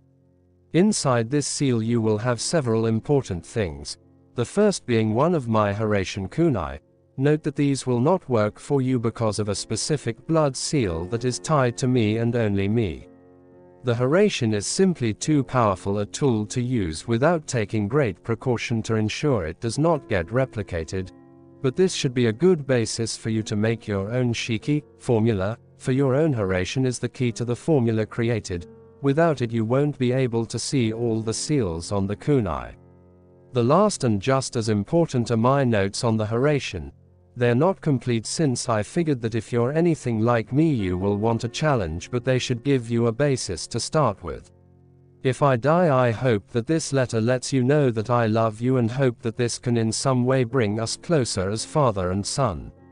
Love, your father, Minato Namikaze. Naruto gritted his teeth as he tried to stop the tears from coming, but it was no use, and he soon found himself crying. It was both in joy and in anger. Joy at knowing he had a father who cared about enough to come up with a precaution in case something happened to him, to ensure that he would be able to protect himself and let him know that his father did in fact love him. And anger at the fact that it was his father, the man he had considered a hero since he was little and listened to Hiraishin tell stories of him, was the same man who condemned him to a life of hell and loneliness for 12 years of his life. He was always pretty cautious when it came to you. Naruto turned around to see Jiraiya leaning in the doorway, his arms crossed and a rare serious expression on his face. What? Naruto asked as if he had not heard what the man had said. He made that for you the moment he found out Kushina was pregnant, Jiraiya continued, sitting down on the edge of the bed. I don't think I've ever seen him or Kushina as happy as they had been when they heard she was going to have a baby. So I should just forgive and forget? Naruto asked in a low voice. Just move on like that because he was happy I was being born. I've lived in loneliness and pain for 12 years of my life because my own father sealed a giant 9-tailed demon fox in my gut. Maybe you can forgive something like that so easily, but I can't be the godfather. Jiraiya winced at the way Naruto said the man's title. Jiraiya knew he had not been much of a godfather to the blonde. He could have disobeyed his sensei and the council, taking Naruto with him and nurturing the boy into the man he should have been, but he had not done that. Naruto, I wanted to tea. And where were you? Naruto accused, having cut off Jiraiya's speech. You were supposed to take care of me should anything happen to my parents. Where were you when the orphanage kicked me out and I was forced to live on the streets for a year? Where were you when I received my first beating by the villagers on my own birthday? Naruto, look, what were you doing, huh? Peeking on women so you could write those perverted books of yours and not accept the responsibility for your godson. Look here, Jiraiya yelled as he stood up and narrowed his eyes at Naruto. I wanted to take you with me. In fact, I begged Sarutobi-sensei to let me take you away from the village. I pleaded with him, but he wouldn't budge. He said he wanted you to gain bonds with the people of the village. I told him that it would never happen, but he wouldn't listen. Jiraiya took a deep breath and calmed down. Sitting back down, he placed a hand on the young boy's shoulder. If it had been my choice, I would have taken you with me, but it wasn't. And it's not like I didn't come to see how you were doing. What do you mean? Naruto asked, having calmed down a bit, though tears were still falling freely down his face. Who do you think gave you that wallet? Jiraiya asked, gesturing towards the seal on Naruto's leg that held Gama-chan. Naruto blinked. You gave it to me. But I thought that it was Sarutobi-sensei. Jiraiya shook his head. Had it been him, he would have given it in person. Why didn't you give it to me in person? The council, Jiraiya sighed. By the time I came back to visit you and saw how shitty your life was, I begged sensei to again let me take you out of the village. However, the council had taken much of the Hokage's power after Minato's death. By that time, sensei was unable to do anything. I was ordered not to make contact with you unless it had something to do with the seal. Naruto rubbed his eyes with his arms, getting the tears out before he looked at Jiraiya with a smile. I guess I'll have to fix that when I become Hokage. Ne. Jiraiya chuckled as he ruffled Naruto's hair. I guess so, but you won't become Hokage by moping about like this. Naruto chuckled as he dried the last of his tears. He honestly felt better after crying a bit. But crying never got people anywhere. Plus, crying over spilt milk wasn't his style. He was just about to comment when he remembered something. What about my mother? From what I understand, she wrote a letter for you as well, but it's at their house in Konoha, Jiraiya answered. Naruto nodded. Then I won't worry about that for now. I'll be able to read it when I get home. Jiraiya nodded and smiled. Good, now if you're done moping, we have some training to do. Naruto grinned. Right. 3 months later, Naruto looked out at all the clones he had created after finishing his physical training regime. He had gone from 200 to 300 and had them working on various things, most of which were elemental manipulation, more specifically trying to find a way to combine them. He had just mastered his lightning element just a month ago, with it being the last natural affinity he had, so he had gone on to try something harder. Currently he has 100 clones working on sub-elemental creation. Contrary to popular belief, sub-elements were not the result of a bloodline. While there were of course elemental bloodlines, they usually centered around specific techniques such as Haku's Haijutsu Makyu Haushu, demonic ice mirrors. There were also bloodlines that had specific powers that were used through sub-elements, such as Hashirama Senju's ability to tame the Beiyu. Otherwise the shinobi he ran into in Yuki would never have had the Hyoten Jutsu, ice techniques, that they had been known for before it became Haru no Kuni, Spring Country, after Team 7 saved it. Even though they only manipulated pre-existing ice, it still took the ability to combine water and wind elements to form the shapes they wanted. Anyone with enough control over their two elements and sufficient chakra control could create sub-elements. Of course, some were harder than others. Naruto had even heard rumors that there was a person who could use Yoten, lava release, which was a combination of fire and earth elements, and Futon, boil release, which was combining two contradictory elements, fire and water, to create an acidic base that could melt a person's opponents. He was unsure how the Kekkei Genkai worked for that person, but he assumed it allowed for a subconscious act of coating the walls of the throat with a layer of protective chakra. So far Naruto had only been able to create Hilton, but he was hoping to see if he could combine more than just wind and water.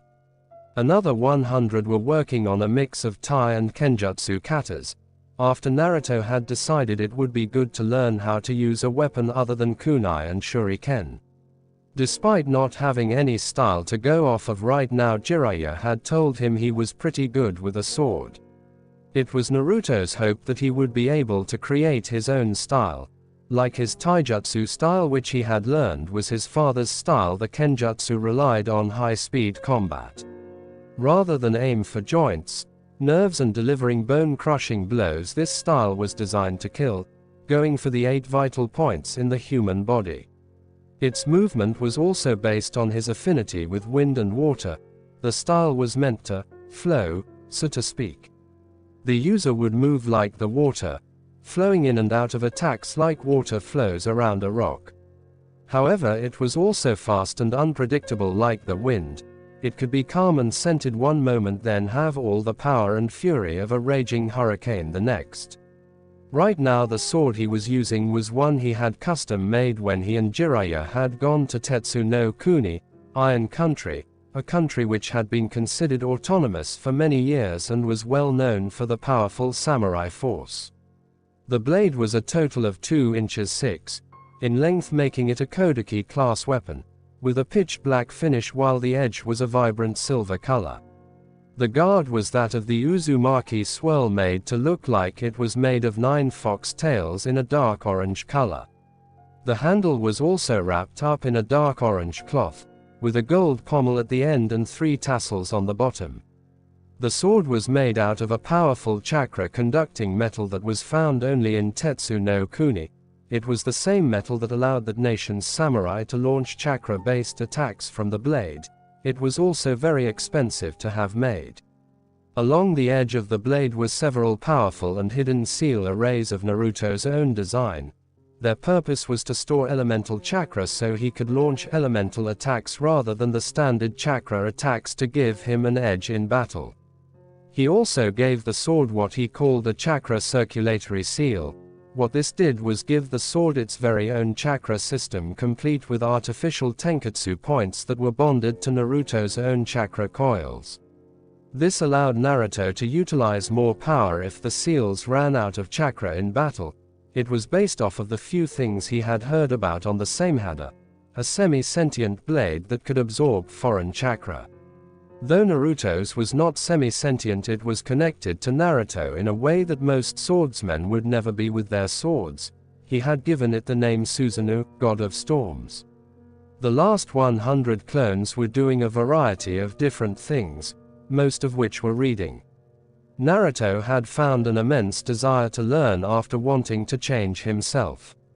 He would read anything from tactics and shinobi history to politics and gardening. not limiting himself to just shinobi-related subjects. However, other clones were doing things like playing shogi to help work on strategy, jotting down notes on ideas for a new jutsu or seal, or even trying to create a new seal. Though those ones had to be replenished often as they usually had rather explosive results. Naruto turned his attention back to the notes in his hand. It was the one thing he had continued to have troubles with and the one thing he refused to use Kage Bushin to help recreate at all. Of course, it was also a very linear technique, so creating a bunch of clones would be next to useless for this jutsu. It was the one thing that he was striving to recreate, the prized jutsu that had made his father feared throughout the elemental nations and earned him his title. The Flying Thunder God, or Hiraishin. Unfortunately for Naruto, his father had left very few notes on just what exactly the Hiraishin was. The notes were vague, adhering to describing what the jutsu did but not tell him much on how it was created. What he did know was that through the means of a shiki formula, and the use of his father's infamous tri-pronged kunai, Minato was able to utilize a space-time ninjutsu that allowed instantaneous teleportation. Naruto assumed the principle behind the technique was similar to the Kuchio's no jutsu, summoning jutsu, in that it revolved around space-time manipulation. So far Naruto had only made a minuscule amount of progress in the jutsu, since he had nothing to go off of except a description on what it did and the kunai with the shiki, though he was using a summoning array to start as a basis. "Hey Naruto, it's time to pack up." Naruto looked up to see Jiraiya waving at him, standing up as he made his way over to his sensei. "We're leaving?" Naruto asked as he created a Kage Bushin and dispelled it, letting his other clones know to dispel themselves in groups of 10 every 5 minutes. "Yep," Jiraiya said with a smirk. "It's been about a year and I think the only thing you're really missing is experience." Naruto blinked. "So we're going somewhere I can gain experience?" Jiraiya looked at him and grinned. "Not us, you." Jiraiya had sent a message a while ago about giving Naruto a long-term mission to help him gain experience, and he had just received a reply. Kiri, Mist, was apparently still locked in a civil war with Kekkei Genkai on one side and the Mizukage on the other. Mei Terumi, the apparent leader of the bloodline side, had petitioned Konoha for help, hoping that their love of bloodlines would give her some support. Normally Konoha had a policy of non-aggression and keeping out of international affairs that did not involve them. However, with Jiraiya's recommendation that Naruto needed to experience some things soon, it had hesitantly given this mission. "Me?" Naruto asked in confusion. He was unsure what Jiraiya meant by that. "Where will you be? I have some business to take care of. Soon it assigned me a covert operation to gather info on the different hidden villages to see which ones are a threat to Konoha and find out more on Akatsuki. It will be easier for me to sneak around without you. No offense, but while you're a damn good fighter you can't speak for shit." "Hey," Naruto pouted, puffing up his cheeks comically. "I was able to paint the Hokage monument in broad daylight and not get caught until I was done. I think that shows how skilled I am." Jiraiya chuckled. "True, but this is not Konoha I'll be going to. Many of these places are most likely not friendly and a few may kill you for who you look like." Naruto was silent as he thought about that. It was true that he was starting to look more like his father. Each day that passed he grew more and more like the man. No doubt if Iwa or some other country that harbored a grudge against his father were to see him, they would send assassins out. Naruto was not stupid anymore. He knew that while he was strong, at least mid to high jonin by now, he was far from invincible. He could hold his own well enough against Jiraiya, but even when the man went all out he held back some so as not to kill Naruto. Others would have no such compunction and would no doubt not hesitate to kill him. It was also as the man said, he lacked the experience to make full use of his abilities, and that could cost him. "So where will I be heading?" Naruto asked, having decided this would be a good opportunity to see how well he could do against someone other than Jiraiya. The Toad Sennin gave Naruto a mission scroll. You'll be heading to Kiri, which is currently locked in a civil war. Naruto unrolled the scroll and began to read it while Jiraiya spoke. You will assist the bloodline until the war is over. The rendezvous point is in the scroll, as well as a code word and information about who you will be working with. Naruto nodded as he finished memorizing the information and handed the scroll to Jiraiya, who burnt it with a Kaiten jutsu. I'll contact you via summoning from time to time to see how you are doing and give you any info that I feel you can use. Make sure you stay safe. Okay, Gaki. Jiraiya finished. Naruto nodded. Don't worry, Ero-sensei. I'll do my best. This is the first chapter to my redone Namikaze return story. I know it seems odd since I did not have many chapters before I decided to start over, but I ran into a dead end with my timeline and realized that the way I was doing things would not work. So instead, Naruto is going to stay on the training trip for 4 years instead of 3.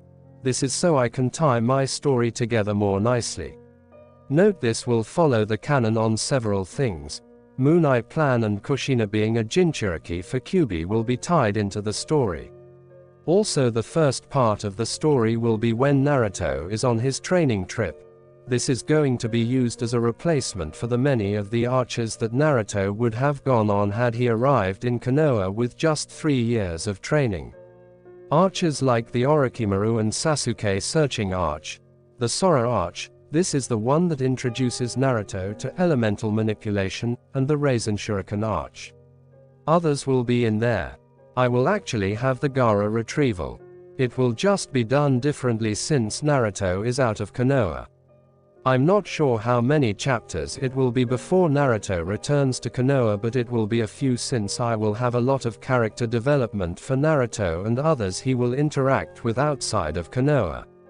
Also, this will still be a harem, but I am cutting out one of the people in it.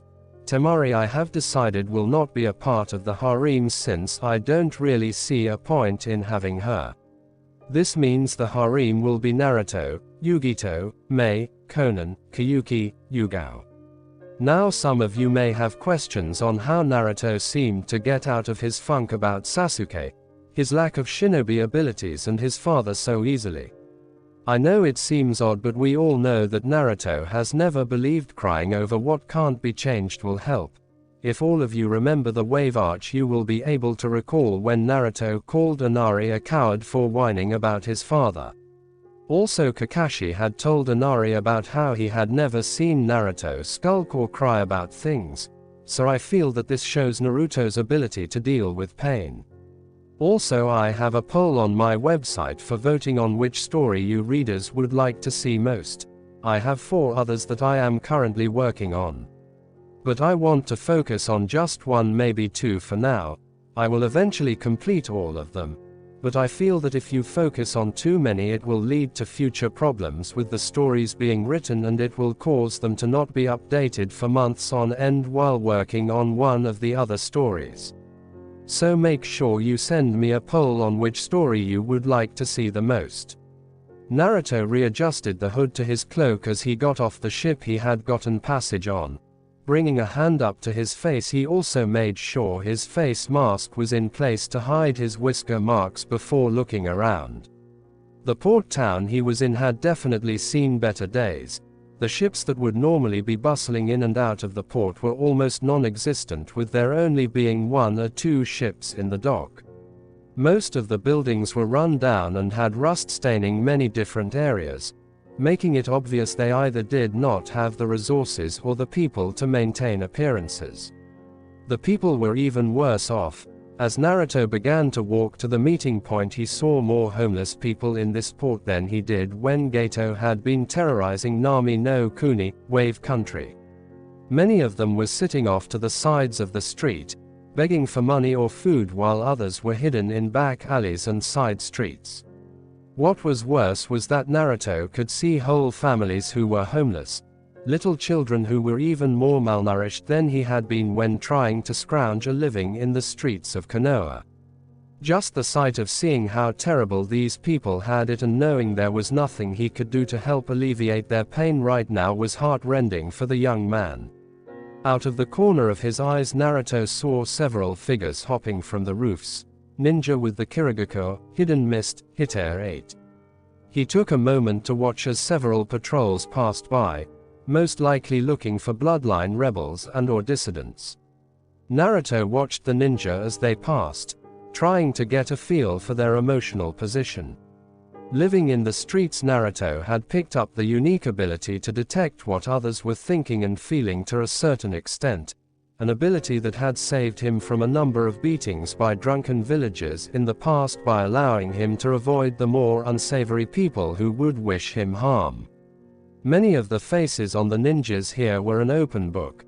The blonde was pleased to see that most of them seemed to feel just as bad as he did about the situation. While their faces showed no emotion, their eyes showed too much. It had always been said that the eyes are the gateway to the soul. For people like Naruto, that had never been more true. Their eyes showed guilt and sadness over what was happening here. Small flickers of eye movement as they flicked their eyes over to some of the homeless people showed that they too wanted to help. Naruto knew they most likely couldn't because the Mizukage had more than likely threatened to kill their families. It was strange. Naruto had heard that during the beginning of his reign the Yondai Mizukage was one of the most compassionate cages. Naruto did not know what would cause him to change so profoundly. However, the evidence of the man becoming corrupted was right here for him to see. Naruto did notice a few ninja who seemed to derive some sort of pleasure from watching those around them suffer and assumed they were the more hardliners of the bloodline haters. Naruto stopped walking as his enhanced hearing picked up a stifled sob.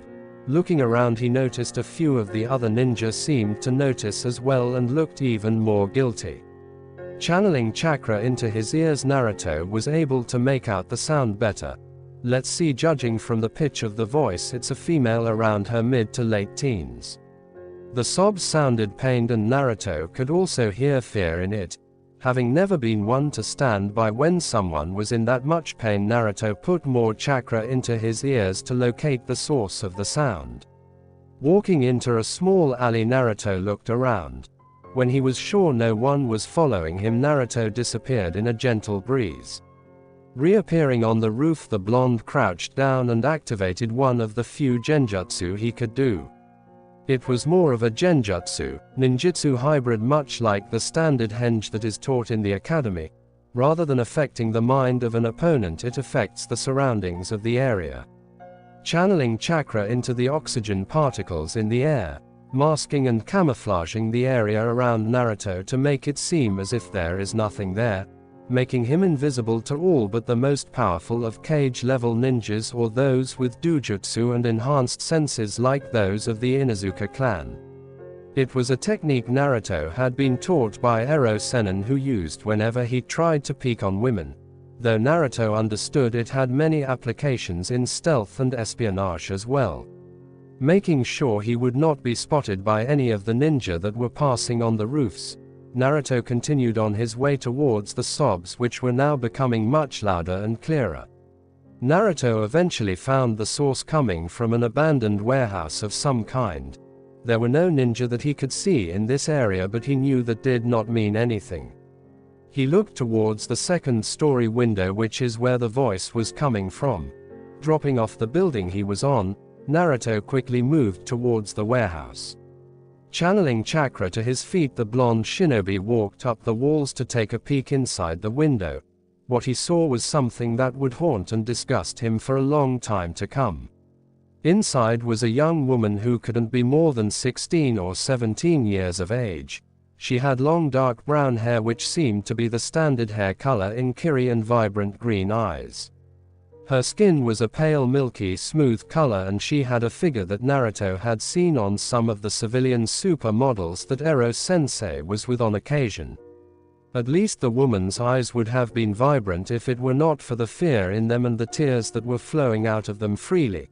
Her skin, which would probably have looked perfect and beautiful, was instead black from multiple large bruises that covered most of it from her neck to her legs. Her face had several welts and bruises, no doubt from being hit and smacked multiple times. The obvious source of this woman's fear and pain was right in front of her, a man who looked to be in his mid-30s. He had a medium height and medium build, with black hair and brown eyes. The man was obviously a Kiri shinobi since the man was still wearing his Hitaire 8 on his head, however everything else was gone. The man was completely and currently in the process of raping the young woman. Judging from the bruising on her, some of which looked several days old, this was not the first time he had done so. Naruto's blood began to boil as he gnashed his teeth together hard enough that the coppery and tangy taste of blood came to the blonde as his gums began to bleed. Naruto had always held a deep-seated respect for women that sometimes bordered on worship. He was not sure what it was about them that made him feel this way, but it was part of the reason he had never raised his hand to Sakura when she would hit him. Sure, Naruto was not a virgin anymore and had in fact slept with several girls in the past year, but he would never do anything unless the woman he was with wanted to. To see some man, not a monster, doing something like this to an innocent young woman was nearly enough to send him on a killing spree of every shinobi in this village. Closing his eyes, Naruto quickly reined in the impulse and took several deep breaths. Even if he tried to, he would not be strong enough to defeat an entire town of ninja. He could not do anything about them right now. He looked into the window. While he may not be able to do anything about this town, he could at least help this woman. Ha ha ha. Come on, you know you love it. Kerai Musashi laughed as he listened to women sob and cry. A jonin of Kiri for nearly 10 years, Kerai was considered a sick bastard even by his peers. He had become a genin at an early age and had risen through the ranks fairly quickly. At one point in time it had been the man's hopes to become a member of the Kiri no Shinobigatana Nananan Shu, 7 swordsmen of the mist, before they had fallen from grace. When they had been disbanded due to the betrayals of nearly all the shinobi in that group except one, he had just opted to find some other way to gain glory. While he had yet to find glory, he had found several ways to entertain himself. He looked down at the young teenage girl he was pounding himself into. Her pleas were like music to his ears. Ah, did I ever tell you how? He was cut off from speaking as a pair of hands wrapped around his head, one covering his mouth and the other on the back.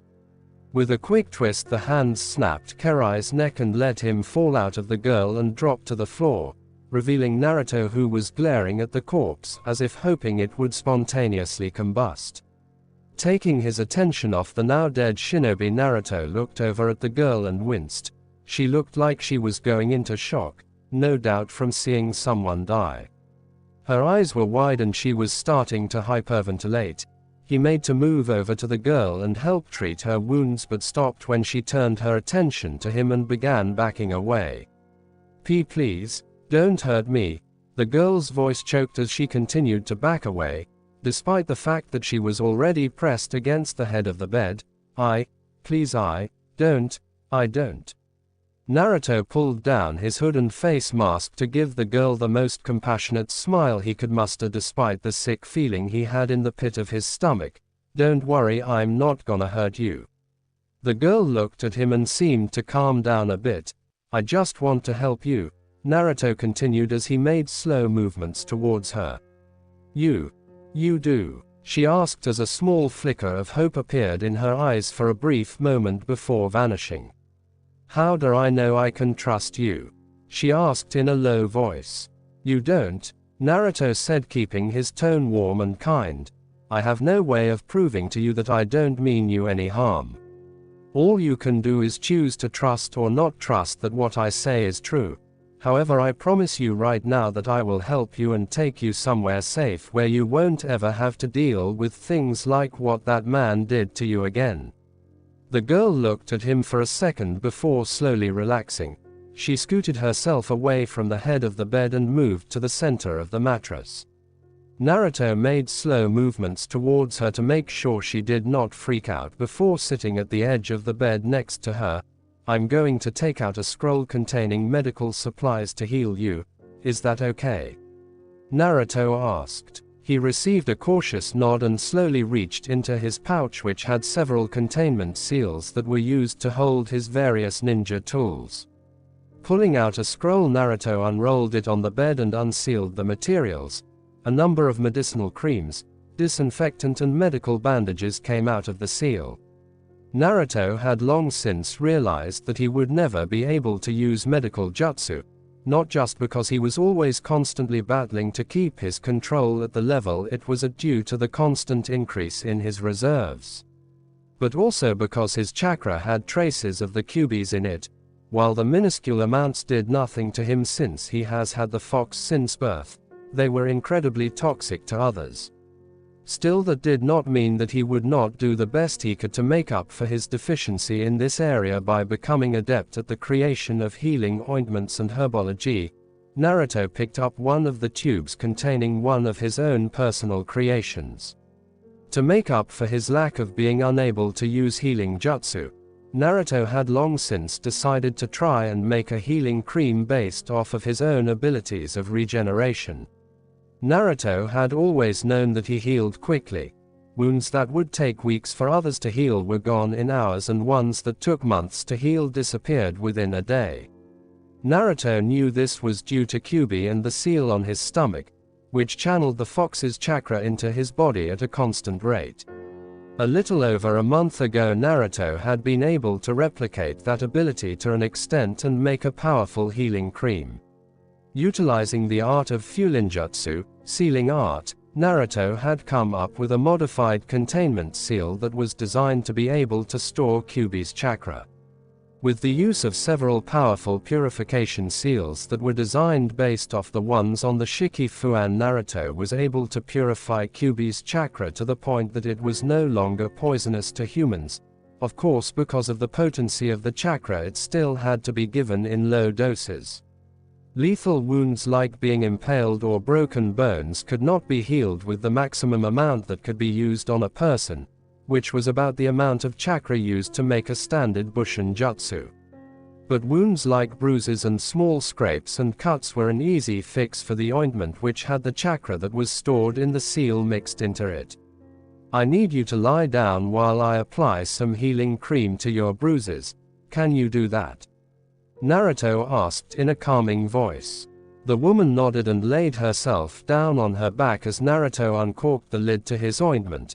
Dabbing a little on his fingers, he lightly rubbed them together so the chakra in the cream would activate. He began to gently rub the medical cream on the girl's stomach, which was the area with the most bruising. The young woman hissed in a bit of pain before the healing effects kicked in, causing her to relax. In a few minutes, the large black bruise that had been on her abdomen was gone. Naruto continued applying the cream to the various bruises before moving on to the cuts, using a disinfectant before using the cream.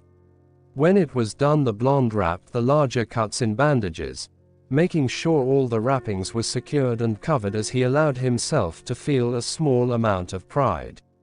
If he were honest with himself, he had far more respect for healers like Tsunade-chan, rather than warriors like himself. After all, it was easy to take a life and far harder to save a life.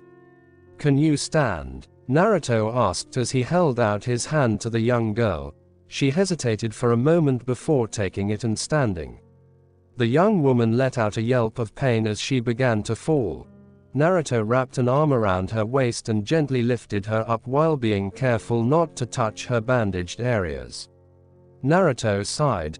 Her legs were probably broken. "Would you like me to carry you?" The woman looked at him and bit her lip. It was obvious she still had a distrust of him because of what Shinobi did. Not that Naruto could blame her. He waited patiently for her to answer. You promise you won't do anything?" Naruto smiled. "I promise." The woman closed her eyes as she seemed to come to a decision. When she gave a nod of assent, Naruto reached into his pouch. Channeling chakra into one of the seals, he pulled out a large cloak, wrapping it around her to cover her modesty.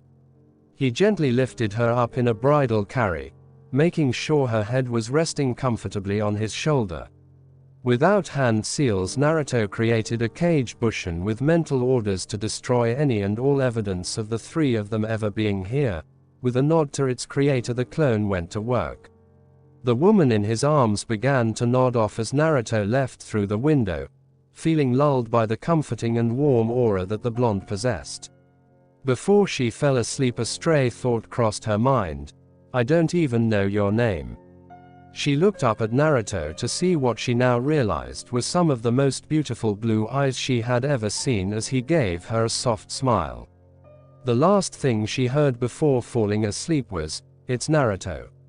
Ao sighed for what felt like the 100th time today as he waited for the person who was supposed to lend them aid to arrive. Whoever it was extremely late. In the ninja world, this usually meant one of three things. They had gotten caught up in something. This could be caused by anything from simple forgetfulness to getting into a fight with other shinobi, with neither of those being very good. They hadn't even gotten here yet. Given the trouble it took to get into Kiri, their support had been given some leeway in this. Ao had been given a week to stake the place out, with today being the last day. Or the final thing that could have happened. This person had been killed on his way here, either before or after they got here. Crossing his arms, Ao began to tap his fingers with a dull rhythm against his arms. It was unbelievable that someone would take this long to get here and not even have the courtesy to send a message. Back in his day, people were prompt about being on time to any important engagements like this. A nudge on his shoulder brought Ao out of his mental ramblings. Looking towards one of the men in his squad who was with him for this assignment, Ao saw him nudge his head. Looking over in the direction indicated, he spotted a man wearing a black cloak that reached down to the ground. The hood was up, covering the man's face, with the only thing Ao was able to see being a blue face mask covering the bottom half of the man's face. The odd thing about the man was that he was carrying something in his arms.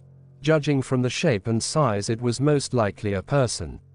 Ao activated the Byakugan in his left eye, spotting the 3 whisker marks on each cheek as he used the Dujutsu's X-ray vision. Ao relaxed ever so slightly. While this man could be their contact, which had been described by a message Terumi-sama had gotten a while ago, it could also be an imposter. As the cloaked man came closer, Ao stopped him. "You look like you're pretty far from home, son."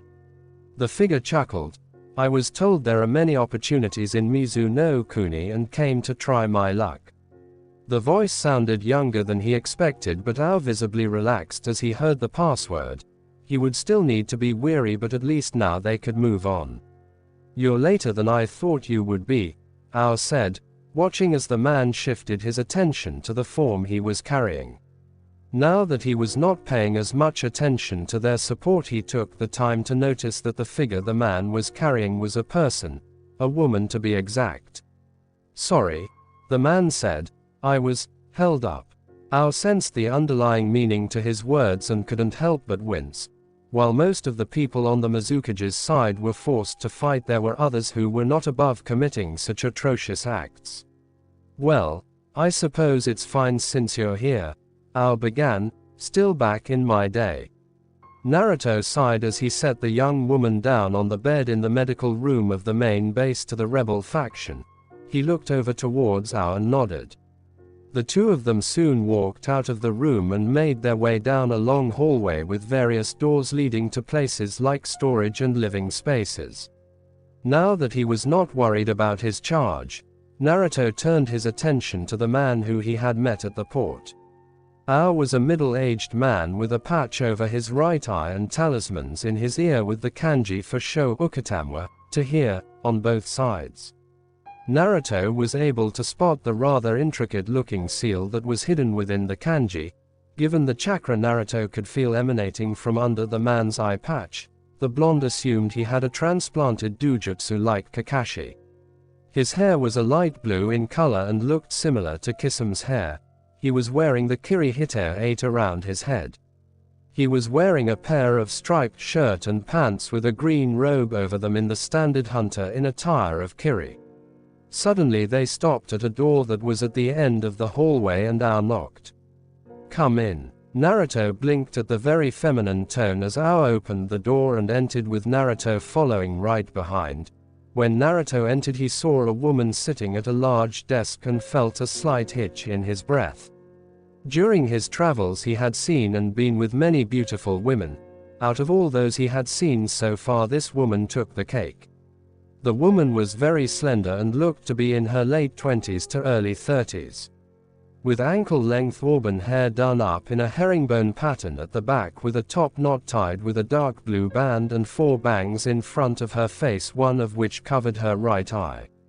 Her face was perfectly heart-shaped and feminine, yet had the look of a leader who had earned the respect of her people. Her skin was a light milky color that looked soft, smooth and delicate despite the fact that they were in a war. She wore a long-sleeved dark blue dress that fell just below the knees. It was closed at the front with a zipper and was kept open at the front right side from the waist down.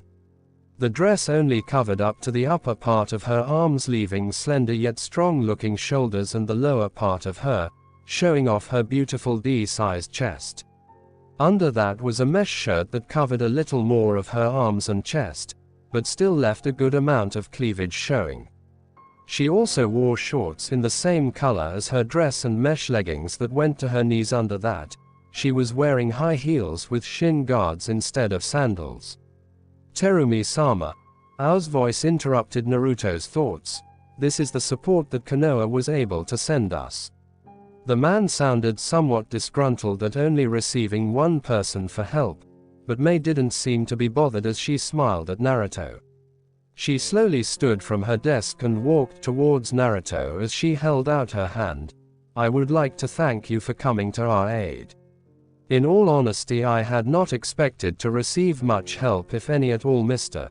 She trailed off, obviously fishing for a name. Naruto, the blonde said with a smile towards the busty red-headed woman as he shook her hand. It's a pleasure to meet you, Mei-san. Naruto paused when he noticed Mei looking up and down his form and couldn't help but grin. I take it you approve of what you see. Naruto felt Ao as well as the 2 Anbu who were in the room stiffen and glare at him, but Mei seemed to ignore it as she favored him with another smile. I'll tell you, if you let me know what you think of me. That seemed to throw the others in the room through a loop. Naruto chuckled. Let's put it this way. If ever there was a goddess walking this earth, I have no doubt that I've just found her. Mei, to her credit, only took a light tint of pink to her cheeks as she gave him a favoring grin. Then you can assume I approve of what I see. She took one last eyeful of him before putting on her business face. As much as I would love to continue this banter with you, I need to tell you what our situation is and see if I can't give you your first mission. Naruto nodded as his face instantly became blank. I am at your disposal, Mei-san. Taken Nobata was a middle-aged man with long black hair and coal black eyes, wearing the standard garb of a Kiri-chunin. At the age of 11 he had graduated the academy, killing off the person he had spent his entire time with there, as was the standard graduation exam before the graduation was changed thanks to Zabuza. Over the years he kept average stats, with an average number of missions.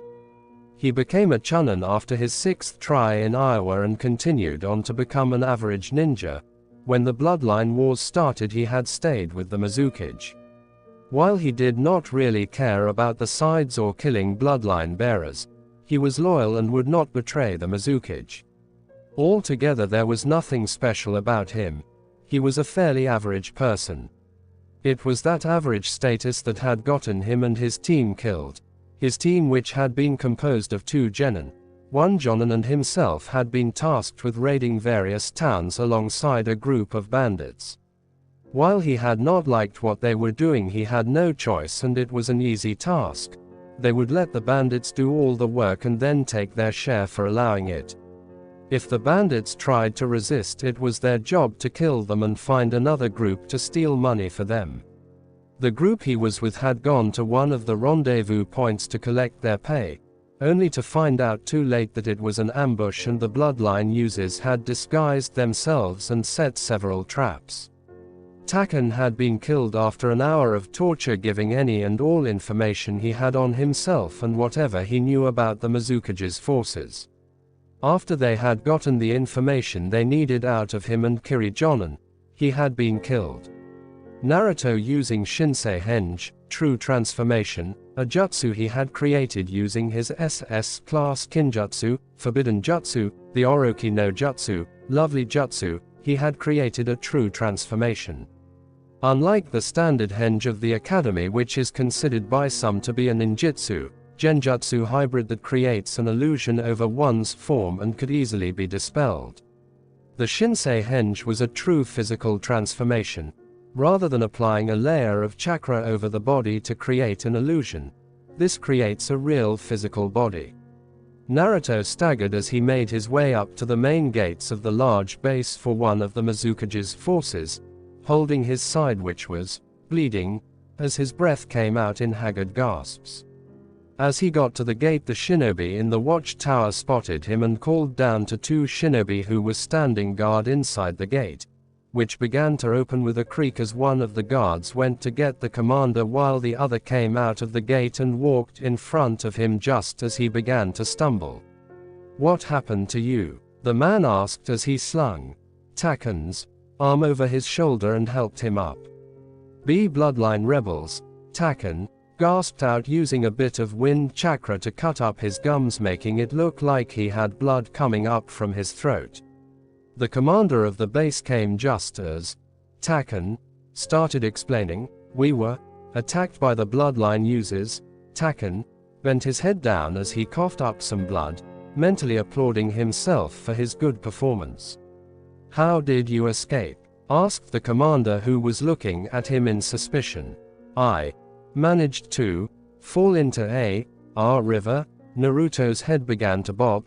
"Guess they thought I was dead." Letting his eyes close, Taken feigned unconscious as the commander looked him over for a moment. "Get this man to medical school. I want him up and about to give a report by tomorrow," the commander ordered as the one who was carrying him and someone else came up on his other side and grabbed his other arm. As they dragged him through the base, they did not notice the small smile on Taken's face. "All right, he's in," Ao said as he observed the front gates come to a close. "Now we just need to wait for him to open the gates and we'll begin our mission." This would be one of the first times they actually destroyed an enemy base. They had done many raids on ninja teams and caravans before, but because they lacked the numbers, they had never been able to storm one of the strongholds the Mizukage Yagura created, mainly because no one could sneak in to disrupt it from the inside. Henge did not work on the more talented Jonin, and Yagura had created these bases to be impenetrable from the outside. There were a total of 15 guard towers that were designed to spot enemy ambushes long before they ever got within 100 meters of the place. The walls were sturdy enough that only Terumi-sama could break them with her Yoten Jutsu, meaning someone had to open it from the inside. So upon learning that Naruto could create a solid physical transformation, their leader had immediately made plans to begin infiltrating and destroying enemy bases. They had gotten what intelligence they could, finding out where one of the bases was through capturing a few ninja who were working with bandits and interrogating them. Naruto would turn Shinsei Henge into one of the men and come to the base, injured, and claim they were attacked. Once he was inside, the boy would need to kill and replace the men on the guard towers near the entrance and open the gate to allow their team through. They would then proceed to capture the commander and take him back to base where he could be thoroughly interrogated.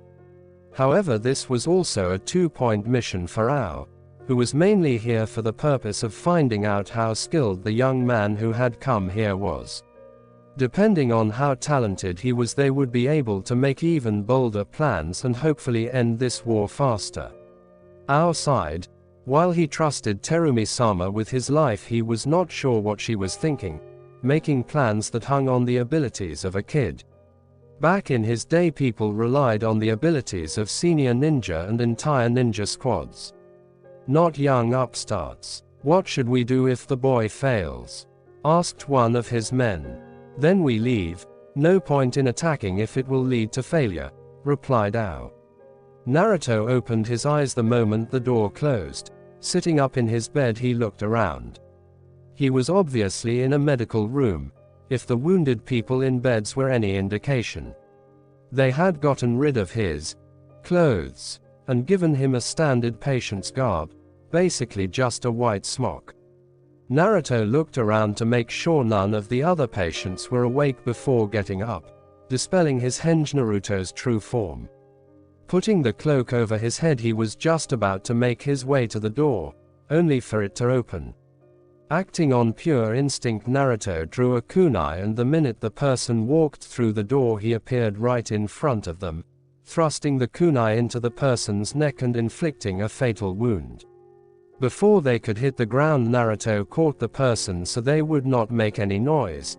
Only now did he take a look at who it was. The person, a woman, was still alive as she looked at him with wide pained eyes while her hands went up to her throat. Naruto watched in horror as within seconds the woman shuddered and died, her eyes still open. Naruto's face paled as he recognized the person as a doctor. He picked her up and closed the door behind him as quietly as possible so as not to wake the patients. He walked over to his bed and gently set her down, arranging her form so she looked to be sleeping. This was his first kill, or at least the first one in cold blood.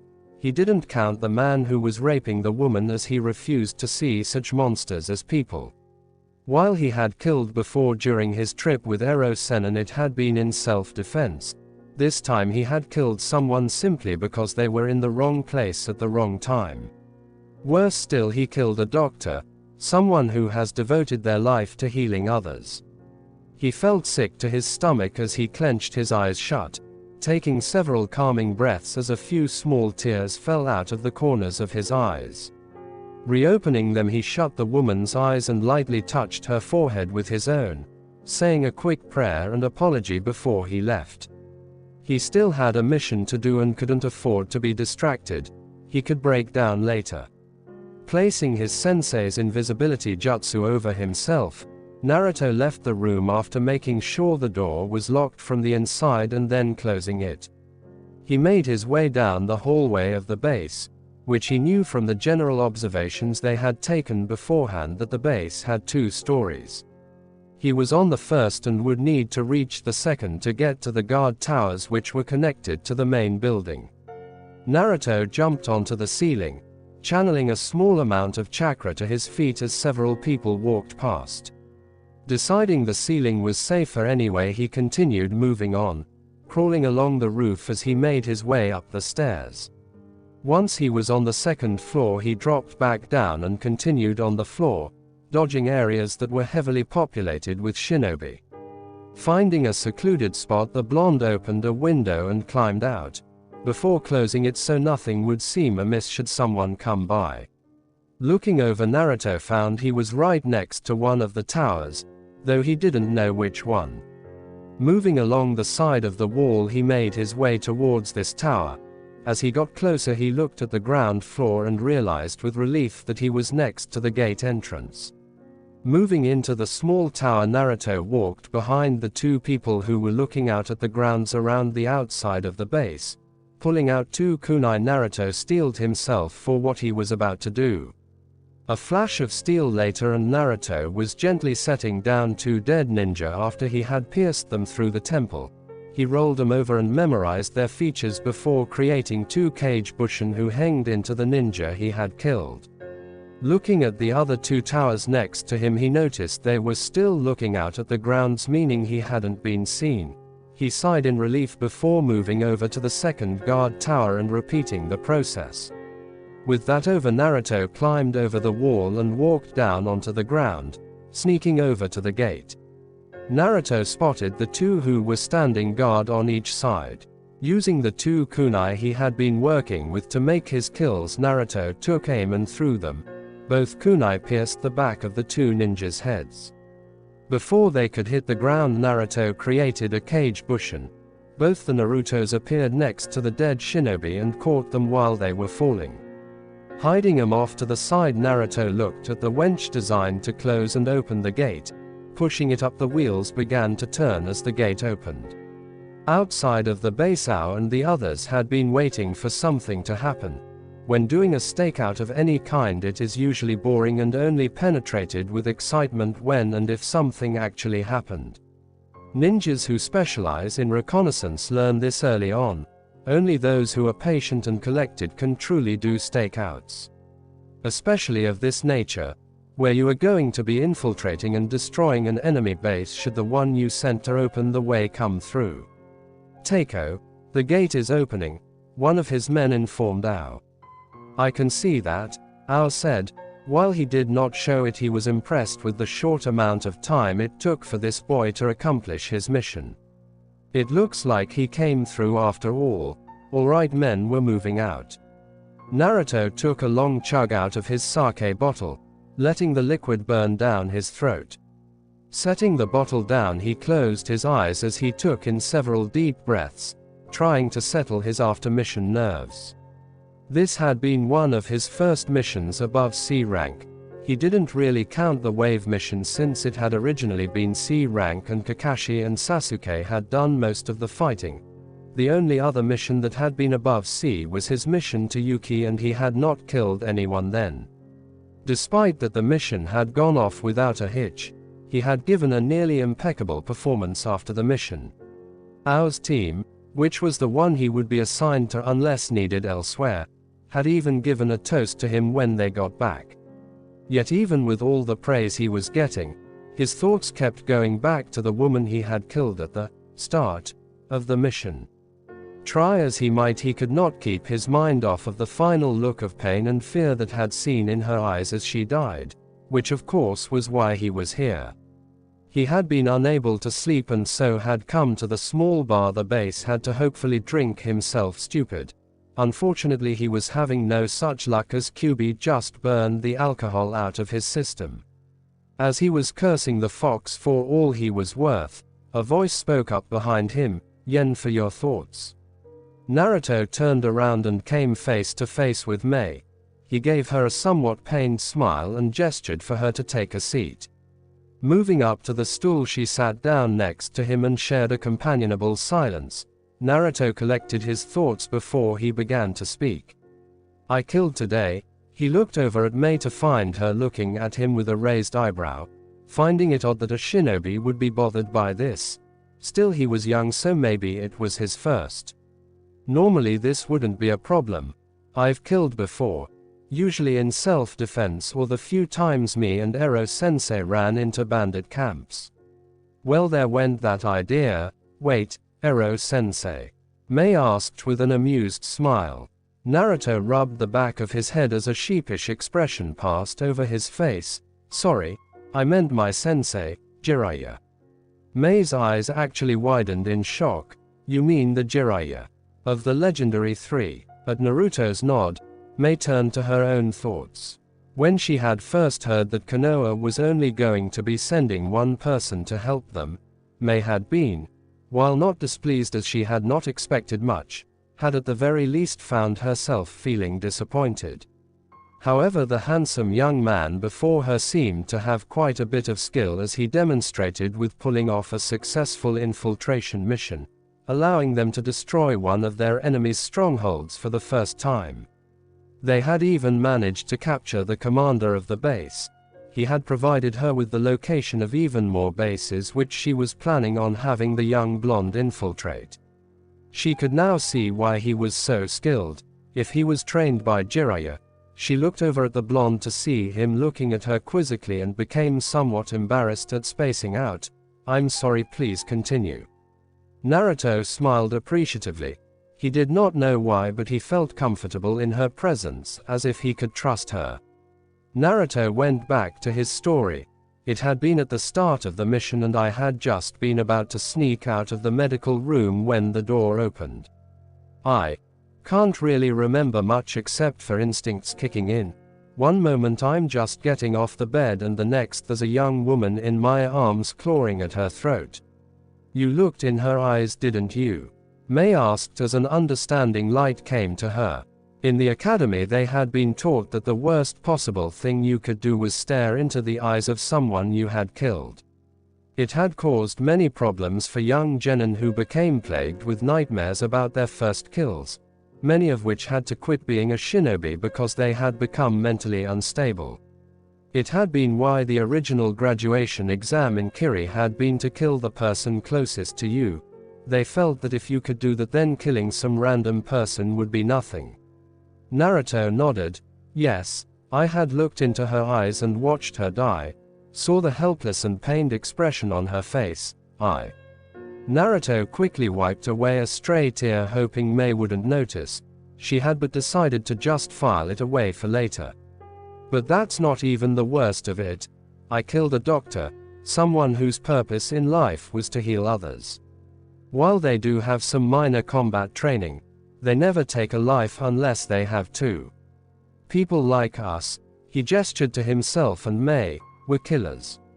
Our whole purpose revolves around causing more death than our enemy. Naruto paused. I've never really liked killing.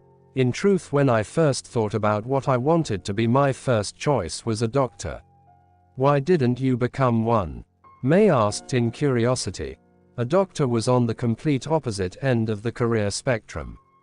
Honestly, Naruto sighed, I have no idea why or even when I had changed my mind. Wouldn't have mattered anyway. From the moment I was born, I was chosen to be a ninja by factors outside of my life. Both of my parents were ninja, extremely powerful in their own right. That was part of the truth. But the biggest reason was because of Kyuubi. Even if he had been given a choice, there was no other profession he could have chosen because of that rather small detail. So, you became a ninja because of your parents? Mei asked. Partially. Naruto looked at her. I actually didn't even know who my parents were until a few months ago. But Sandaime knew them. He would always tell me great stories about how my parents were such noble people who fought to protect their home. Of course, I had no clue he was talking about them at the time. Sounds like he manipulated you. Mei scowled. She had never liked people who would manipulate an innocent child. It sounded like something Yagura would do so he could get a powerful pawn under his sway. Yes, I'm pretty sure that whether he knew it or not, he was indeed manipulating me to become a shinobi. Though I would never blame him for that. He was the Hokage after all, so I assume he was mainly telling me of his own feelings. Naruto took another swig of sake. I'm not well liked in my village, so this was really the only option I had available anyway. Naruto blinked in surprise. Why did he just tell her that? This was only the second time he had even talked with her. It's not like they were close or anything. He couldn't blame it on the sake since he was unable to get inebriated. Perhaps it was the aura she gave off. Maybe her comforting presence. Or perhaps it was some other factor he had yet to deduce. He looked over at Mei, who seemed to be interested in that comment. Deciding there was no harm in letting her know a little more, he started again. Because of events that happened at my birth, events that I had no control over, I have been hated all my life. Mei frowned at that. Were your parents traitors? That was the only thing she could think of that would make the people of his village hate him. Though she did not think that was the case, especially if the Sandaime had hailed them as much as Naruto said he had. Of course, he could have told Naruto that so he could manipulate him into becoming a shinobi. Naruto shook his head. No, in fact, my parents, or at least one of my parents, is considered the greatest hero the Hidden Leaf Village has ever seen. Mei looked at the young man in thought. There were very few heroes within Konoha during the time Naruto could have been born. At least ones who were not too old or too young to be his parents. She looked at him closely, studying his profile as if she was trying to put together the pieces to a puzzle. Now that she thought about it, he did remind her of someone she had seen in a textbook on the Third Great Ninja War. The man who had been hailed as the one to end that war with a single jutsu that had become so feared she doubted even Yagura would have fought him. An image came to her mind and a name clicked. She felt her eyes widened as she finally realized who his parents were, or rather who his father was. "I see you figured it out," Naruto said as he saw the recognition in her eyes.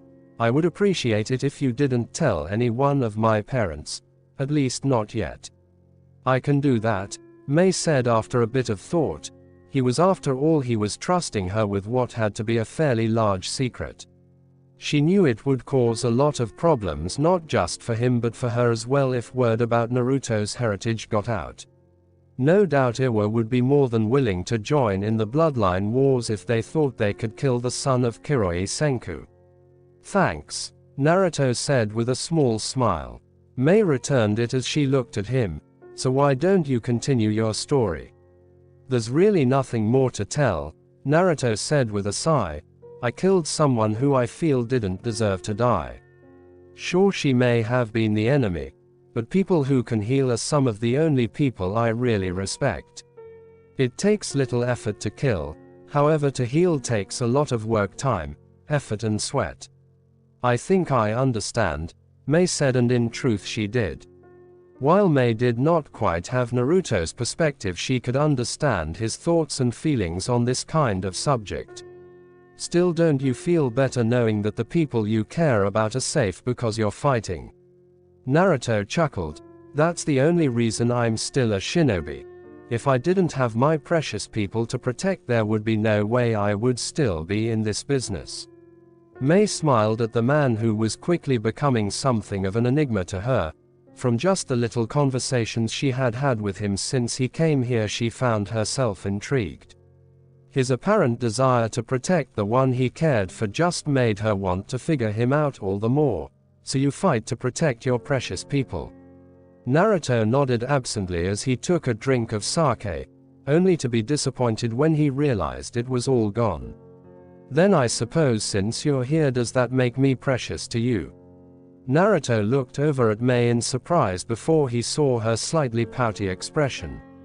Naruto grinned as he tapped a finger to his chin. "Well," he looked at her with a critical eye before leaning over and wrapping an arm around her waist.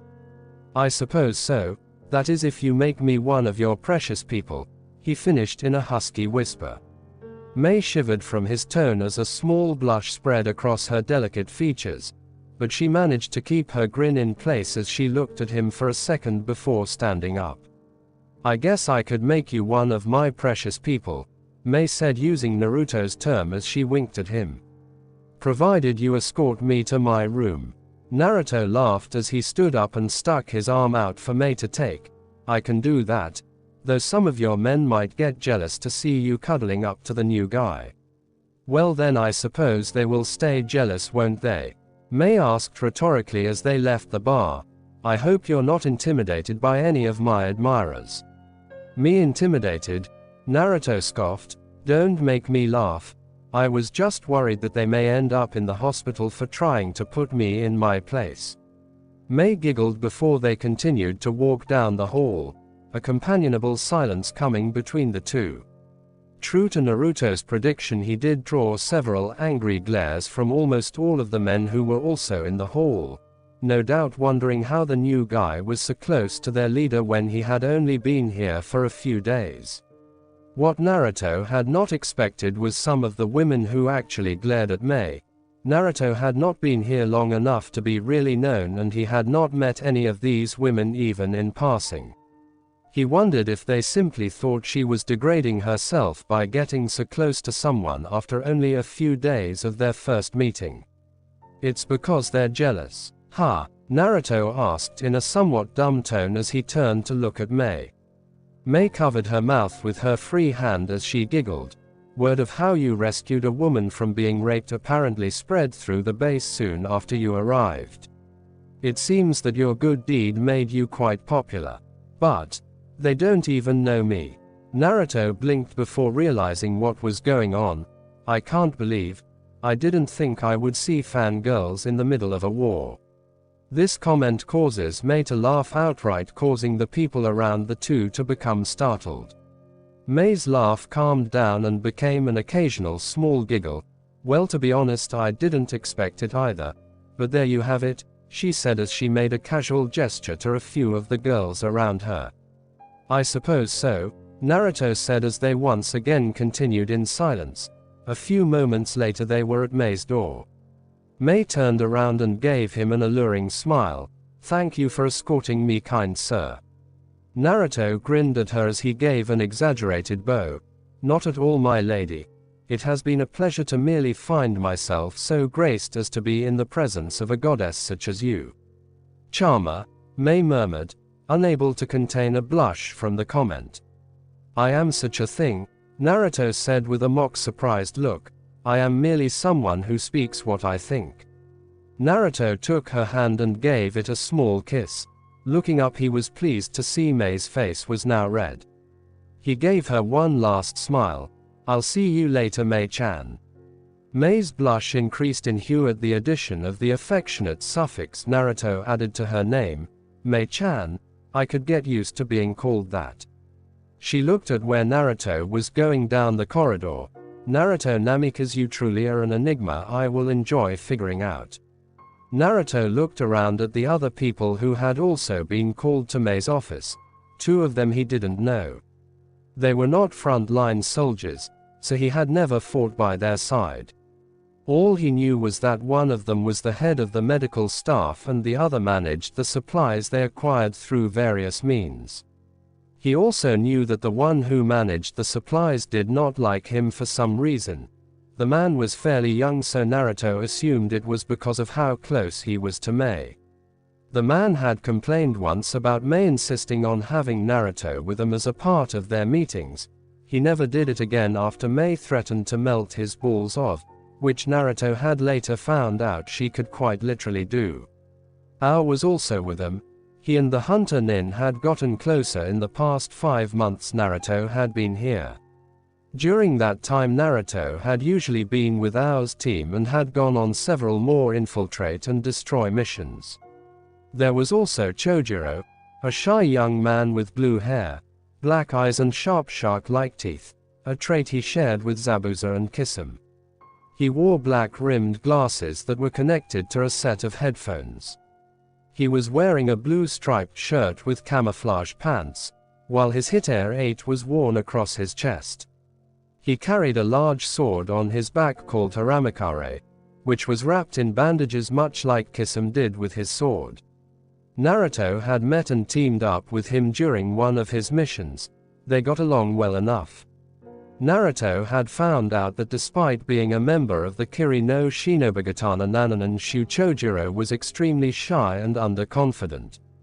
Though he had noticed, the man seemed to find the courage to glare at him whenever Mei was on Naruto's arm and flirting with him. Naruto looked back at Mei, who had an apprehensive look on her face. Naruto was not sure why this meeting had been called, since they met every week on Wednesdays to hear reports and plan. All Naruto knew was that it was apparently important, most likely new intel that could spell trouble for the rebels. As you all know, we have recently dealt several harsh blows to the Mizukage's forces. Mei started catching the attention of the people in the room. That was true enough. In the past 5 months they had managed to destroy 10 enemy strongholds, cutting off valuable trade routes and isolating enemy forces, allowing the bloodline side to pick them off. After that first mission Naruto had been on, they had continued to use the infiltration tactic with great success. While Naruto would not claim credit for being the reason their missions were so successful, he was glad to know that he was helping bring this violent war to a close. However, it seems that with our success Yagura has decided that we have become a serious threat.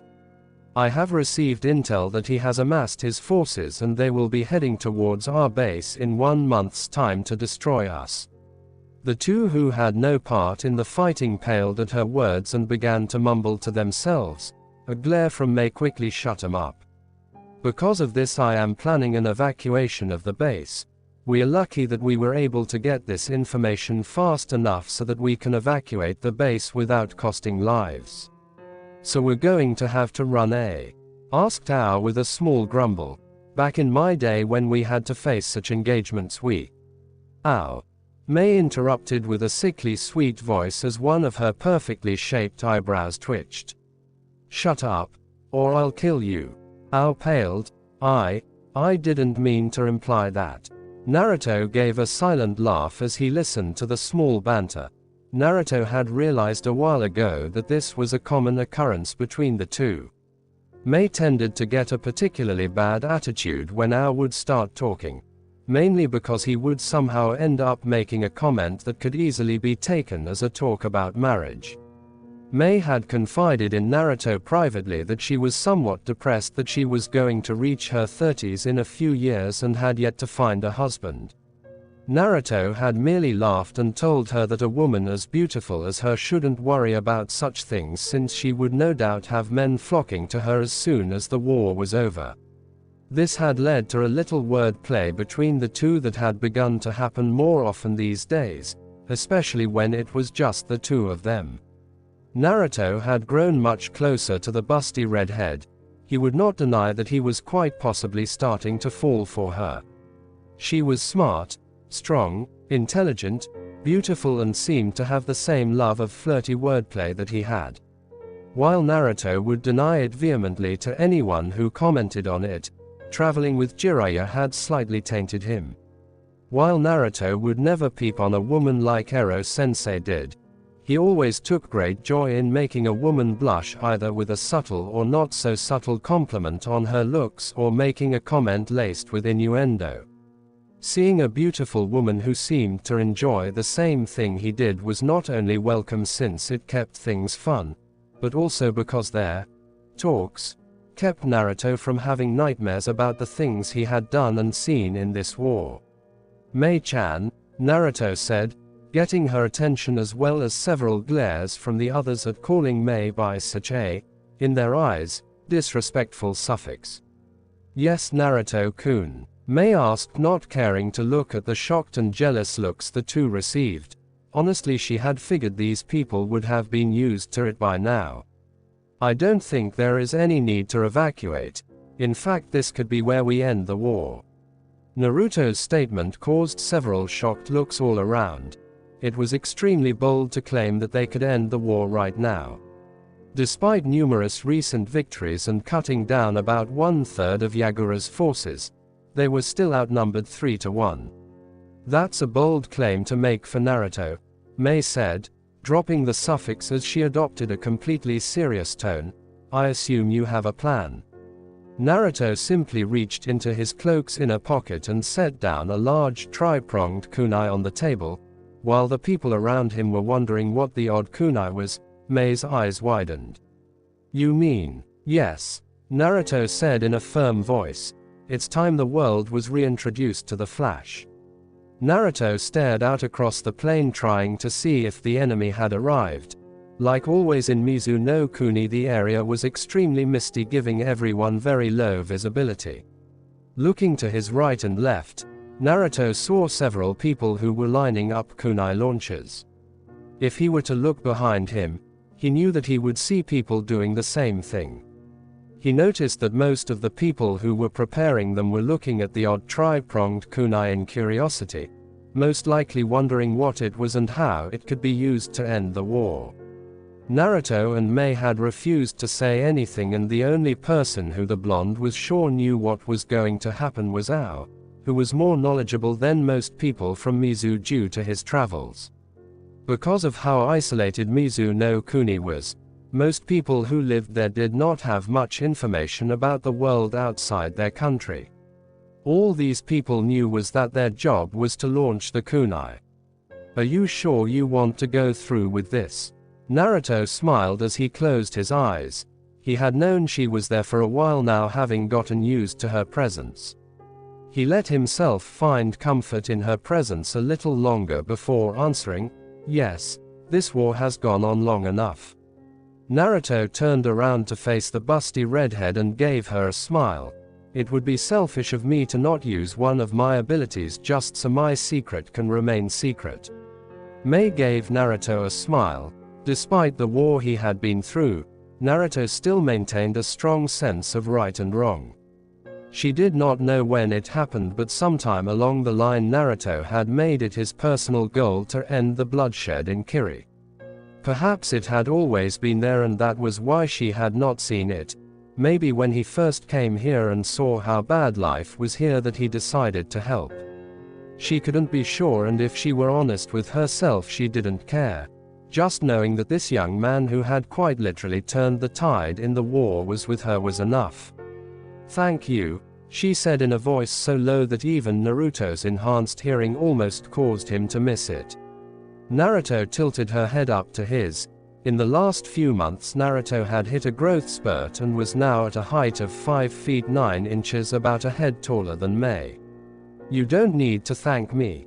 Even if Konoha told me to return right now I would stay and help you finish this."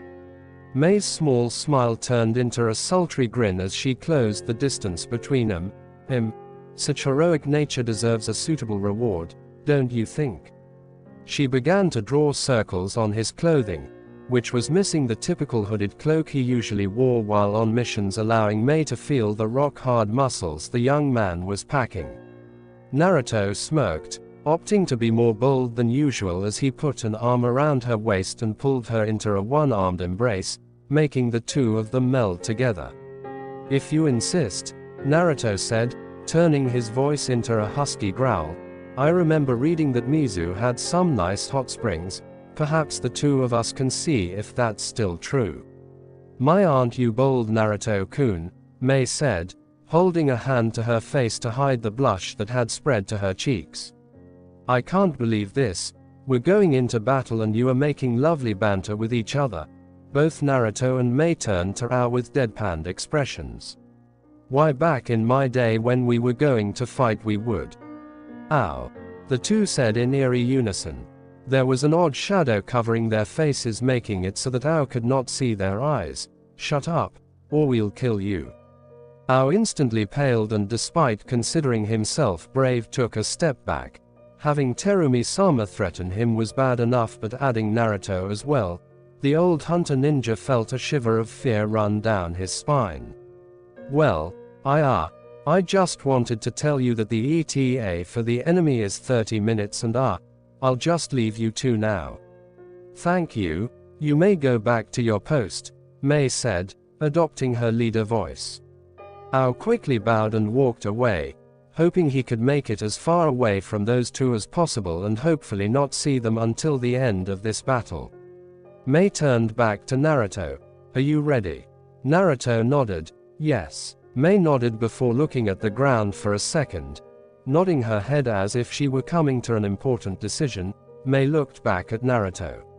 Leaning on her toes, she gave him a small kiss on the cheek, leaving a light blue imprint of her lipstick on him. Naruto's eyes widened for a second as he brought up a hand to his cheek. This time he was the one who found himself becoming red, which only made the blue lip imprint Mei left stand out more. "That was for luck," Mei told him with a heartfelt smile, "and to make sure you come back." Naruto's face slowly turned back to its natural tanned color as he grinned. "Do I get another if I make it back alive?" Mei struck up a thinking pose. "If you make it back alive, I'll give you something even better. Perhaps that trip to the hot spring you wanted." Deciding to leave their conversation on a light note, Mei gave him a wink and walked off. Naruto turned back to look at the preparations with a large grin on his face. Despite knowing he was going to be forced to kill today, that kiss had made his day. He channeled some chakra to his eyes to give himself some slightly enhanced vision in the hopes of clearing the thick mist. He sighed when he couldn't pierce through the mist, meaning it would be a waiting game until they came within range of his vision. He took slow breaths as he remained calm. In all honesty, had no clue if he could pull this off. This would be the first time he used the Hiraishin in battle, but he had spent several days getting used to the feel of using the space-time jutsu. So with some luck, or perhaps Kami on their side, he would hopefully be able to pull it off and defeat the enemies that were now coming for the Bloodline rebels. It was about 10 minutes later that he saw the first troops trying to race across the field as quickly as possible. For a shinobi, open war combat was the most dangerous kind. Unlike samurai who rely on their swords and charging the enemies head first into battle, ninja used large-scale ninjutsu and other powerful techniques and weapons like explosive notes that were designed to take out a large amount of enemies at once. This meant that combat in any kind of open space was extremely dangerous. On the few occasions that moving in an open field couldn't be helped, it was always the best option to try to cross it as fast as possible. It would do little good here. Enemy forces are approaching. Ready the kunai. Naruto yelled out his order. The people around Naruto instantly obeyed without question or hesitation. While he was not their leader and technically not even a member of their forces, they felt inclined to listen to him. During the 6 months of constant war, Naruto had gained a charismatic presence that added to his ability to make people listen to and believe in him. Once the kunai were ready, Naruto gave the signal. Fire! To many of the shinobi it had happened too fast for them to follow. 1 minute they were running across the flat clearing to move closer to the enemy base so they could start launching their attack before the bloodline rebels had a chance to respond. The next minute they were forced to dodge and block a literal hail of kunai that began raining down on them. While this was not hard since the kunai were only in the hundreds and were spaced apart by about 15 meters, it had forced them to halt in their advance. When the kunai stopped coming, many of the ninja paused to pick one up to see what it was. None of them had ever seen a kunai of this kind before. That was when it happened. A bright yellow flash began appearing in several places so quickly that it seemed as if the flashes were happening at the same time. Each time the flash disappeared, anywhere from 10 to 20 ninja would drop, before it disappeared again and began attacking another area.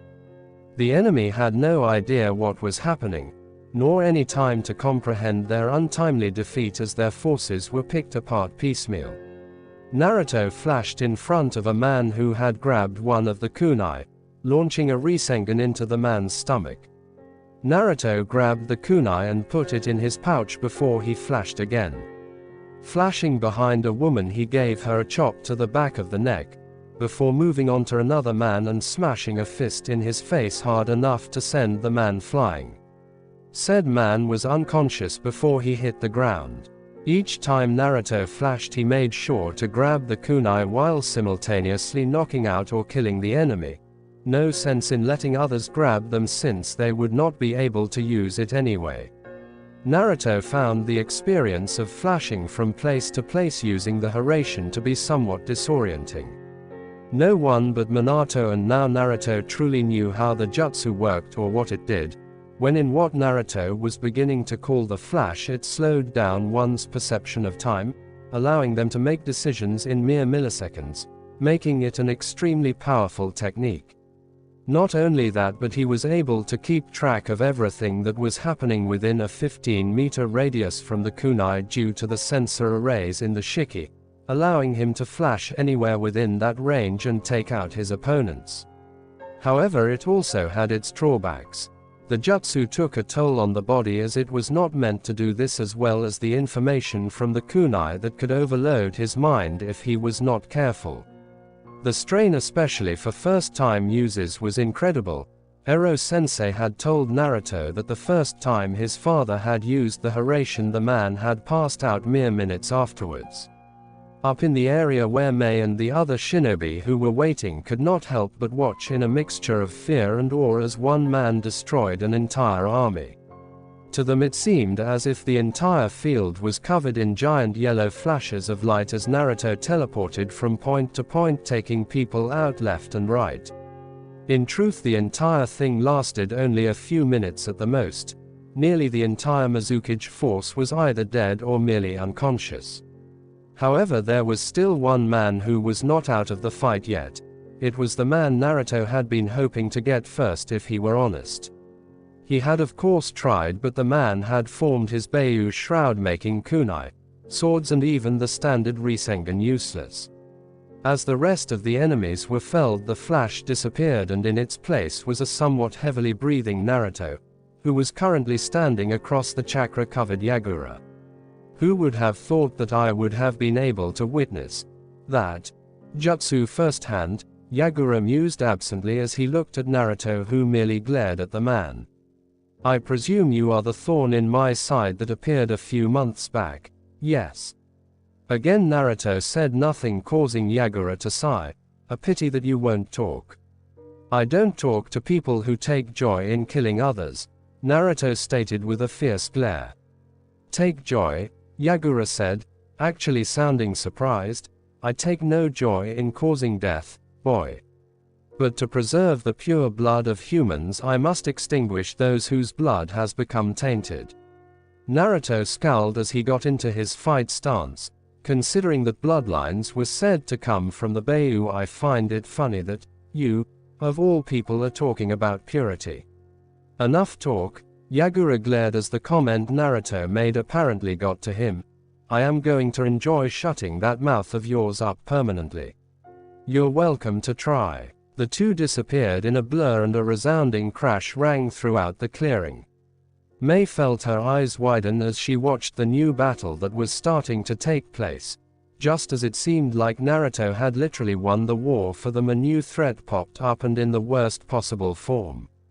The intelligence had not mentioned anything about Yagura actually coming to the battlefield himself, though in hindsight she supposed it made sense if most of his forces were going into battle.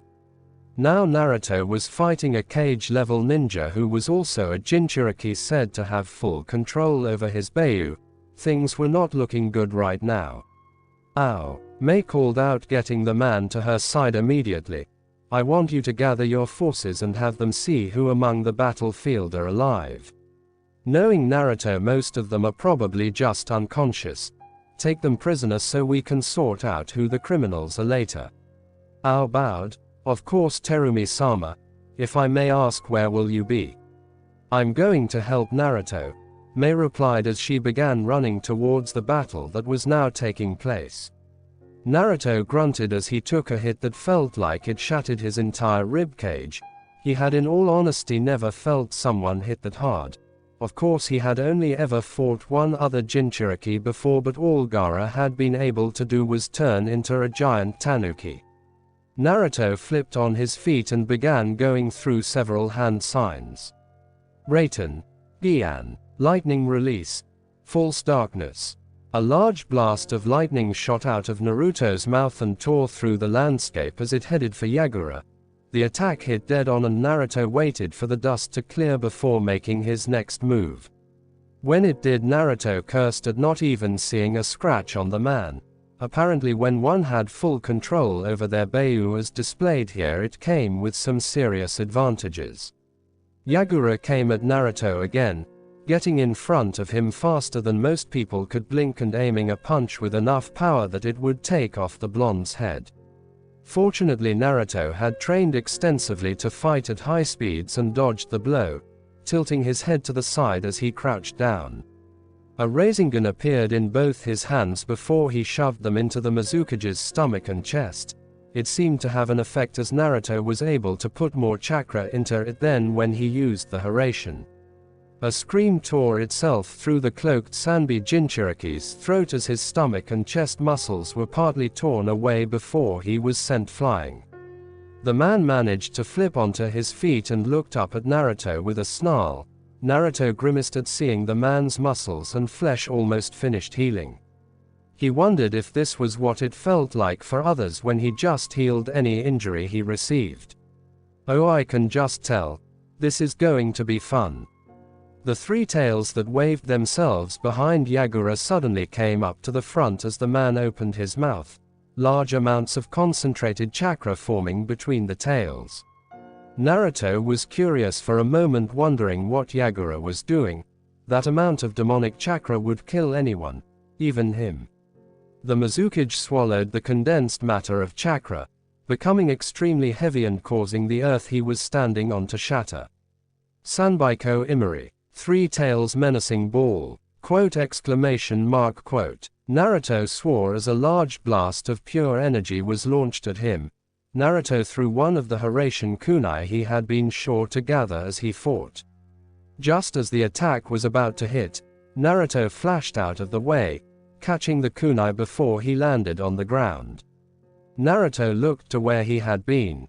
The attack had been and saw that it had torn a 50-foot diameter trench through the spot, and it looked like it continued on for miles. Naruto was glad that he had been on the opposite side of the rebels, or they would have been annihilated. I'm beginning to hate that jutsu. Naruto turned to see Yagura glaring at him.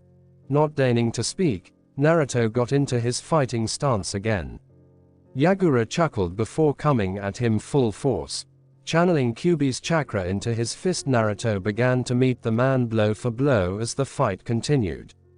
Unfortunately, Yagura could use more tails than Naruto, who could only use one, and the punches were beginning to hurt. However, there was really not that much that Naruto could do. Jutsu were for the most part useless. The only thing that worked was the Rasengan, and Naruto, while not having used a lot of chakra, would not be able to make many more. The strain of using the Hiraishin so much today without being well trained in it had taken a large toll on his body. Naruto ducked under a swipe sent his way, before being forced to twist himself out of the path of one of the man's tails. As Yagura sent another punch at the blonde, Naruto sidestepped the attack while grabbing the arm and pulling him into a knee. It didn't seem to do anything, as the man just got back up and began attacking him even more furiously. Naruto dodged another punch, only to have his feet swept out from under him. The blonde managed to roll to the left just in time to dodge another blow from Yagura that shattered the earth. Pushing himself onto his feet, Naruto shot off towards his opponent, appearing in front of Yagura before sending another, larger Rasengan at the man. Udoma Rasengan, Big Ball Rasengan. There was a large explosion and Yagura was sent flying back, rolling to the ground a few times before coming to a stop. Naruto was hunched over, panting as the man got up again. He noticed that the wounds, while still healing, were more extensive. Naruto cursed. He needed to use a stronger jutsu. If only he had some way to distract his Jinchuriki opponent, he may be able to use that jutsu. Yoten. Lava bullet. Several bullets of molting magma shot at Yagura, impacting and making him stumble forward as he screamed out in pain from the lava melting the skin off his back. Naruto looked over to see Mei Terumi running towards him with a worried yet determined expression. Unfortunately, the blonde also noticed Yagura's eyes catch onto Mei's form.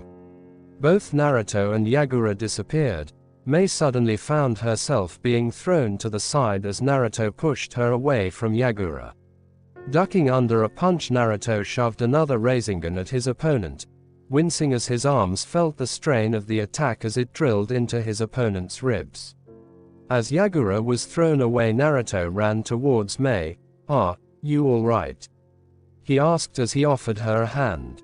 "I think I should be the one asking that," Mei said as she accepted the help. "I hope you have a plan for beating him, because I'm drawing a blank." "Maybe," Naruto breathed. "How long can you hold him off?" 10 minutes at the most," Mei said, looking to see where Yagura was getting back up.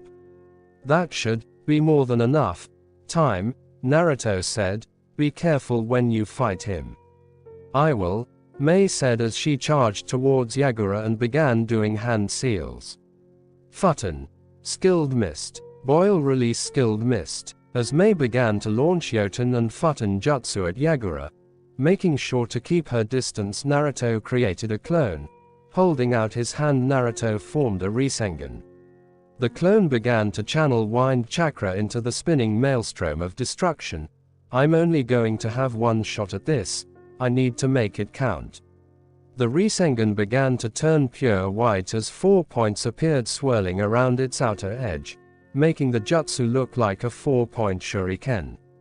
A loud screeching sound began to fill the air as the jutsu became complete. He looked over at Mei, who had several bruises but for the most part looked okay. "Mei, get out of the way." Mei jumped away from Yagura as Naruto channeled a concentrated dose of chakra to his feet, shooting off with such force that the landscape literally buckled and cracked when Naruto kicked off. Speeding towards Yagura, Naruto thrust out his hand. Fuyuten. Raisin Shuriken. Wind Release. Spiral Ball Shuriken. Yagura had no time to react as the jutsu hit him head-on, tearing through the Beiyu cloak like it was mere paper as he was lifted into the air. A large dome 80 feet in diameter appeared around him as millions upon millions of wind blades sliced into the Jinchuriki at the cellular level. Had the dome not blocked out sound, Naruto and Mei were sure they would have heard screaming, seeing as Yagura's mouth was open in a silent yell. Finally the dome vanished and Yagura's body fell to the ground. A second later there was a large burst of light as the chakra from the Beiyu escaped. At first Naruto was worried. He did not have the energy to fight anymore and he doubted that Mei could stand up to a Beiyu. Luck seemed to be with them as the Beiyu did not have the energy to reform and dispersed, most likely heading to another location where it could regain its strength. Naruto closed his eyes as he fell to the ground, breathing heavily as sweat began to pour down his features. Now that the adrenaline was wearing off, he could really feel the strain that using the Hiraishin had taken on his body, as well as an intense pain in his arm. He looked at his arm and grimaced. It had thousands of tiny cuts on it, much like what Yagura had, albeit on a smaller scale. They were already beginning to heal as Kyuubi chakra went to work. Still the jutsu hurt like a bitch to use and he had hoped that he would not need it again until he found a way to throw it. He opened his eyes when he felt his head being lifted up and put on something soft. What he saw was Mei smiling at him as she began to stroke his hair. "Are you all right?" Naruto asked. "Shouldn't I be asking that?" she questioned as she looked him up and down. His clothes were completely ripped, leaving him with his pants, which were now shorts, and his combat boots. "You look like shit." Naruto chuckled. "Oh good, then it's not just my imagination because I feel like shit." "Is everyone safe?" "Yes," she said. Many of the people were actually walking over to them after having witnessed the battle. "Looks like you're a hero, huh?" Naruto tried to laugh only to wince as he felt his chest strain under the pressure. "I suppose. Well, I think I'm gonna have to take a rain check on that reward. Good night." With that the blonde shinobi closed his eyes as the last bit of adrenaline left his body and he fell asleep. Mei looked at him for a good while as she continued to absently run a hand through his hair. She looked over at the battle site and shook her head. The battlefield was a site of absolute destruction, the techniques used having literally reformed the landscape. She looked over at the large crater Naruto's jutsu created. She had never seen such a destructive technique. Even her Yoten attacks didn't do that much damage. Looking back at Naruto, she smiled. Enigma indeed. It had been 6 months after the battle and things had been running smoothly in Mist. Mei had been selected as the new Mizukage and immediately began putting plans up to rebuild Kiri and the neighboring cities. With the help of many of the ninja, both those who had been on the bloodline side and the ones who had been against Yagura but could not leave for fear of their families, had begun to help with the repairs. With the two factions now working under one banner and with the support of the Mizu Daimyo, Kiri was beginning to get under way of returning to its former glory. Of course it also helped that a certain blonde shinobi had decided to stay and help Kiri get back on its feet, creating a literal army of Kage Bushin which he used to help Mei and the others in their repairs. Word had begun to reach many of the outlying cities in Mizu no Kuni about Naruto's amazing feat in defeating an entire army with a single jutsu and battling the former Mizukage right afterwards. Many people had begun to hail his name here as the hero of Kiri. Naruto, while appreciative of the people's good thoughts of him, could not help but feel a bit apprehensive. News of what he did here would no doubt reach the other nations despite the isolation this one had from the rest of the elemental countries. When it did, he had no doubt that he would face several issues, namely Iwa and Akatsuki. He decided not to worry about that now as he sat in the new Mizukage office as Mei read over the last few reports for the day. Now that they were experiencing a new time of peace, Naruto had made sure to get to know the Busty Cage under circumstances where they did not have to fear for their life. He had to say that it was fun taking May out to eat, out for a walk, or when they watched a movie after the new cinema had been built. That had been an experience since they had watched the Princess Gale movie with Yuki Fujikaze aka Kiyuki Kazuhana, which many of the people including May had been shocked to see showing their hero when he was younger. All in all, it was a good experience and allowed May to get out of the office every now and then, a place that seemed to be taking up more of her time than she would have liked. Unfortunately, he now had to leave. A few days ago he received a message that Jiraiya was on his way here, and it would in fact not surprise the young blonde if the man already was here. He looked over as he felt some added weight on the couch and saw May looking at him with a curious expression. He gave her a smile. "It looks like this is goodbye for now." "You're leaving?" she asked with a frown. She had grown close to the young man and did not want him to go. During the war, it had been her talks with him that brought her comfort and allowed her to forget all of the bloodshed, even if only for a little while. "Jiraiya is probably already in town." Naruto ran a hand through his hair. "Now that my mission is complete, I'm no doubt going to begin my training again." "I don't really think you need any more training," May mused with a grin. "I wish that were true," Naruto said with a sad smile. "But once word gets out, my enemies, which are already quite numerous, will multiply. I have to be ready so I can protect not only myself but the people they will no doubt use to get to me." May sighed. Someone as young as him should not have so many enemies. She shook off the morbid thoughts. "So when will I see you again?" she asked. Naruto smirked at her, causing the woman to become curious. Reaching into his cloak, the blonde pulled out a tri-pronged kunai that he handed to her. "We can see each other whenever."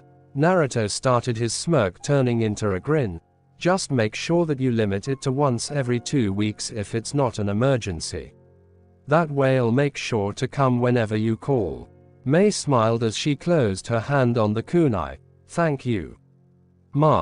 Ma, you don't have to thank me," he began with a grin before affecting a mock sad expression. "I would miss you far too much if we didn't get to see each other," he sniffed as he wiped away a false tear. May's smile turned into a sultry grin. "Oh, perhaps I can interest you in staying so we would never be apart. You know, we never tried out those hot springs together." Naruto chuckled. "A part of me is definitely tempted to stay, but we both know I can't. Still, I have 2 more things I want to give you." "Oh, and what's tar mph?" May was silenced as Naruto brought them into a passionate lip lock. May slowly closed her eyes as she wrapped her arms around Naruto's neck. Naruto in turn brought his around her waist, pulling her up so she was sitting on his lap. When May opened her mouth to moan, Naruto instinctively brought his tongue into her mouth, increasing the volume and frequency of May's moaning. One of May's hands went into Naruto's hair as Naruto's hands began to rub up and down May's thighs. When they finally parted, both were breathing heavily with flushed faces. Wow, was all May could think to say after the kiss. "Wow indeed," Naruto said with a laugh before kissing her again. "Ready, brat." Naruto looked up to see Jiraiya standing at the entrance to Kiri. His arms were crossed and he had a smirk on his face. "You bet, Ero-sensei," Naruto said as he walked past the man. Jiraiya soon caught up to Naruto and looked at him. "You know, you're the talk of the entire country." "Yeah, I know," Naruto said, having a feeling he knew where this was going. "Talks about you defeating an entire army with a single jutsu," Jiraiya continued. "Yes, Ero-sensei. I used the Hiraishin to defeat the Mizukage's forces." Naruto looked at his sensei irritably. "You know this may come back to bite you in the right." Naruto sighed. "I know, but I couldn't just sit by and do nothing. Those people needed my help." Jiraiya was torn between being worried and being impressed. After all, his apprentice had just won a war and became a hero. "You're just like your father, you know that, Gaki?" he asked with a smile as he decided to go with pride. "Always thinking about others before yourself. with that selfless attitude of yours. I'll take that as a compliment, Naruto said with a smirk. They continued walking in comfortable silence for a while before Jiraiya spoke again. By the way, nice job on bagging the hot Mizukage. I am impressed. Naruto stopped dead in his tracks for a second, forcing Jiraiya to stop and turn to him. That was supposed to be a private moment between me and Mei-chan, Ero-sensei. Jiraiya shivered at the tone of voice, having heard it before on another blonde when he tried to sneak a peek on Kushina. The beating he had received from that was almost worse than the time he was nearly killed for peeking on Tsunade. He quickly began to stumble back from the angry blonde as he raised his hands in front of his face defensively. And now listen, Naruto. Udoma Rasengan. Big Ball Rasengan. Boom. Meanwhile, in the Mizukage's office, Mei was sitting in her chair looking out at the village with a large smile on her face. Thinking back to her small makeout session with Naruto, she hoped when he visited they could do it again. Maybe when he comes back we can go to those hot springs and have other kinds of fun, she thought with a blush. As she shifted in her seat, she noticed something fall out of her dress. Picking it up, she recognized it as a letter. Opening it up, she put the letter on her desk. She began to read. Dear Mei-chan, during our time together I feel we have grown closer than most people do and would like to start a relationship with you. Before we can, however, there are several things you need to know.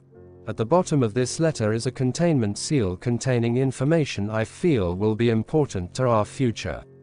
Inside this seal is the information I want to give you. Look it up under Article D, Clause 36. Love, Naruto. Mei smiled at the warm feelings Naruto's letter evoked and could not help but feel curious about what he wanted her to know. Unsealing the content of the containment seal, she picked up a book and read the title, Konoha Clan Charter and Laws. Blinking in surprise at the title, she shrugged before looking for the section Naruto wanted her to read. Boom! Mei looked startled when a loud explosion rocked the building. She saw a large ball of energy that she recognized from Naruto's fight with Yagura. Figuring that Naruto's sensei had just done something perverted, she shrugged. As if nothing had happened, she turned back to the law book she was reading. That's it for part 1. If you enjoyed this story, don't forget to like, share, and subscribe for more Naruto What If stories. And comment below, how powerful do you think Naruto will become after learning the Hiraishin? See you in the next video.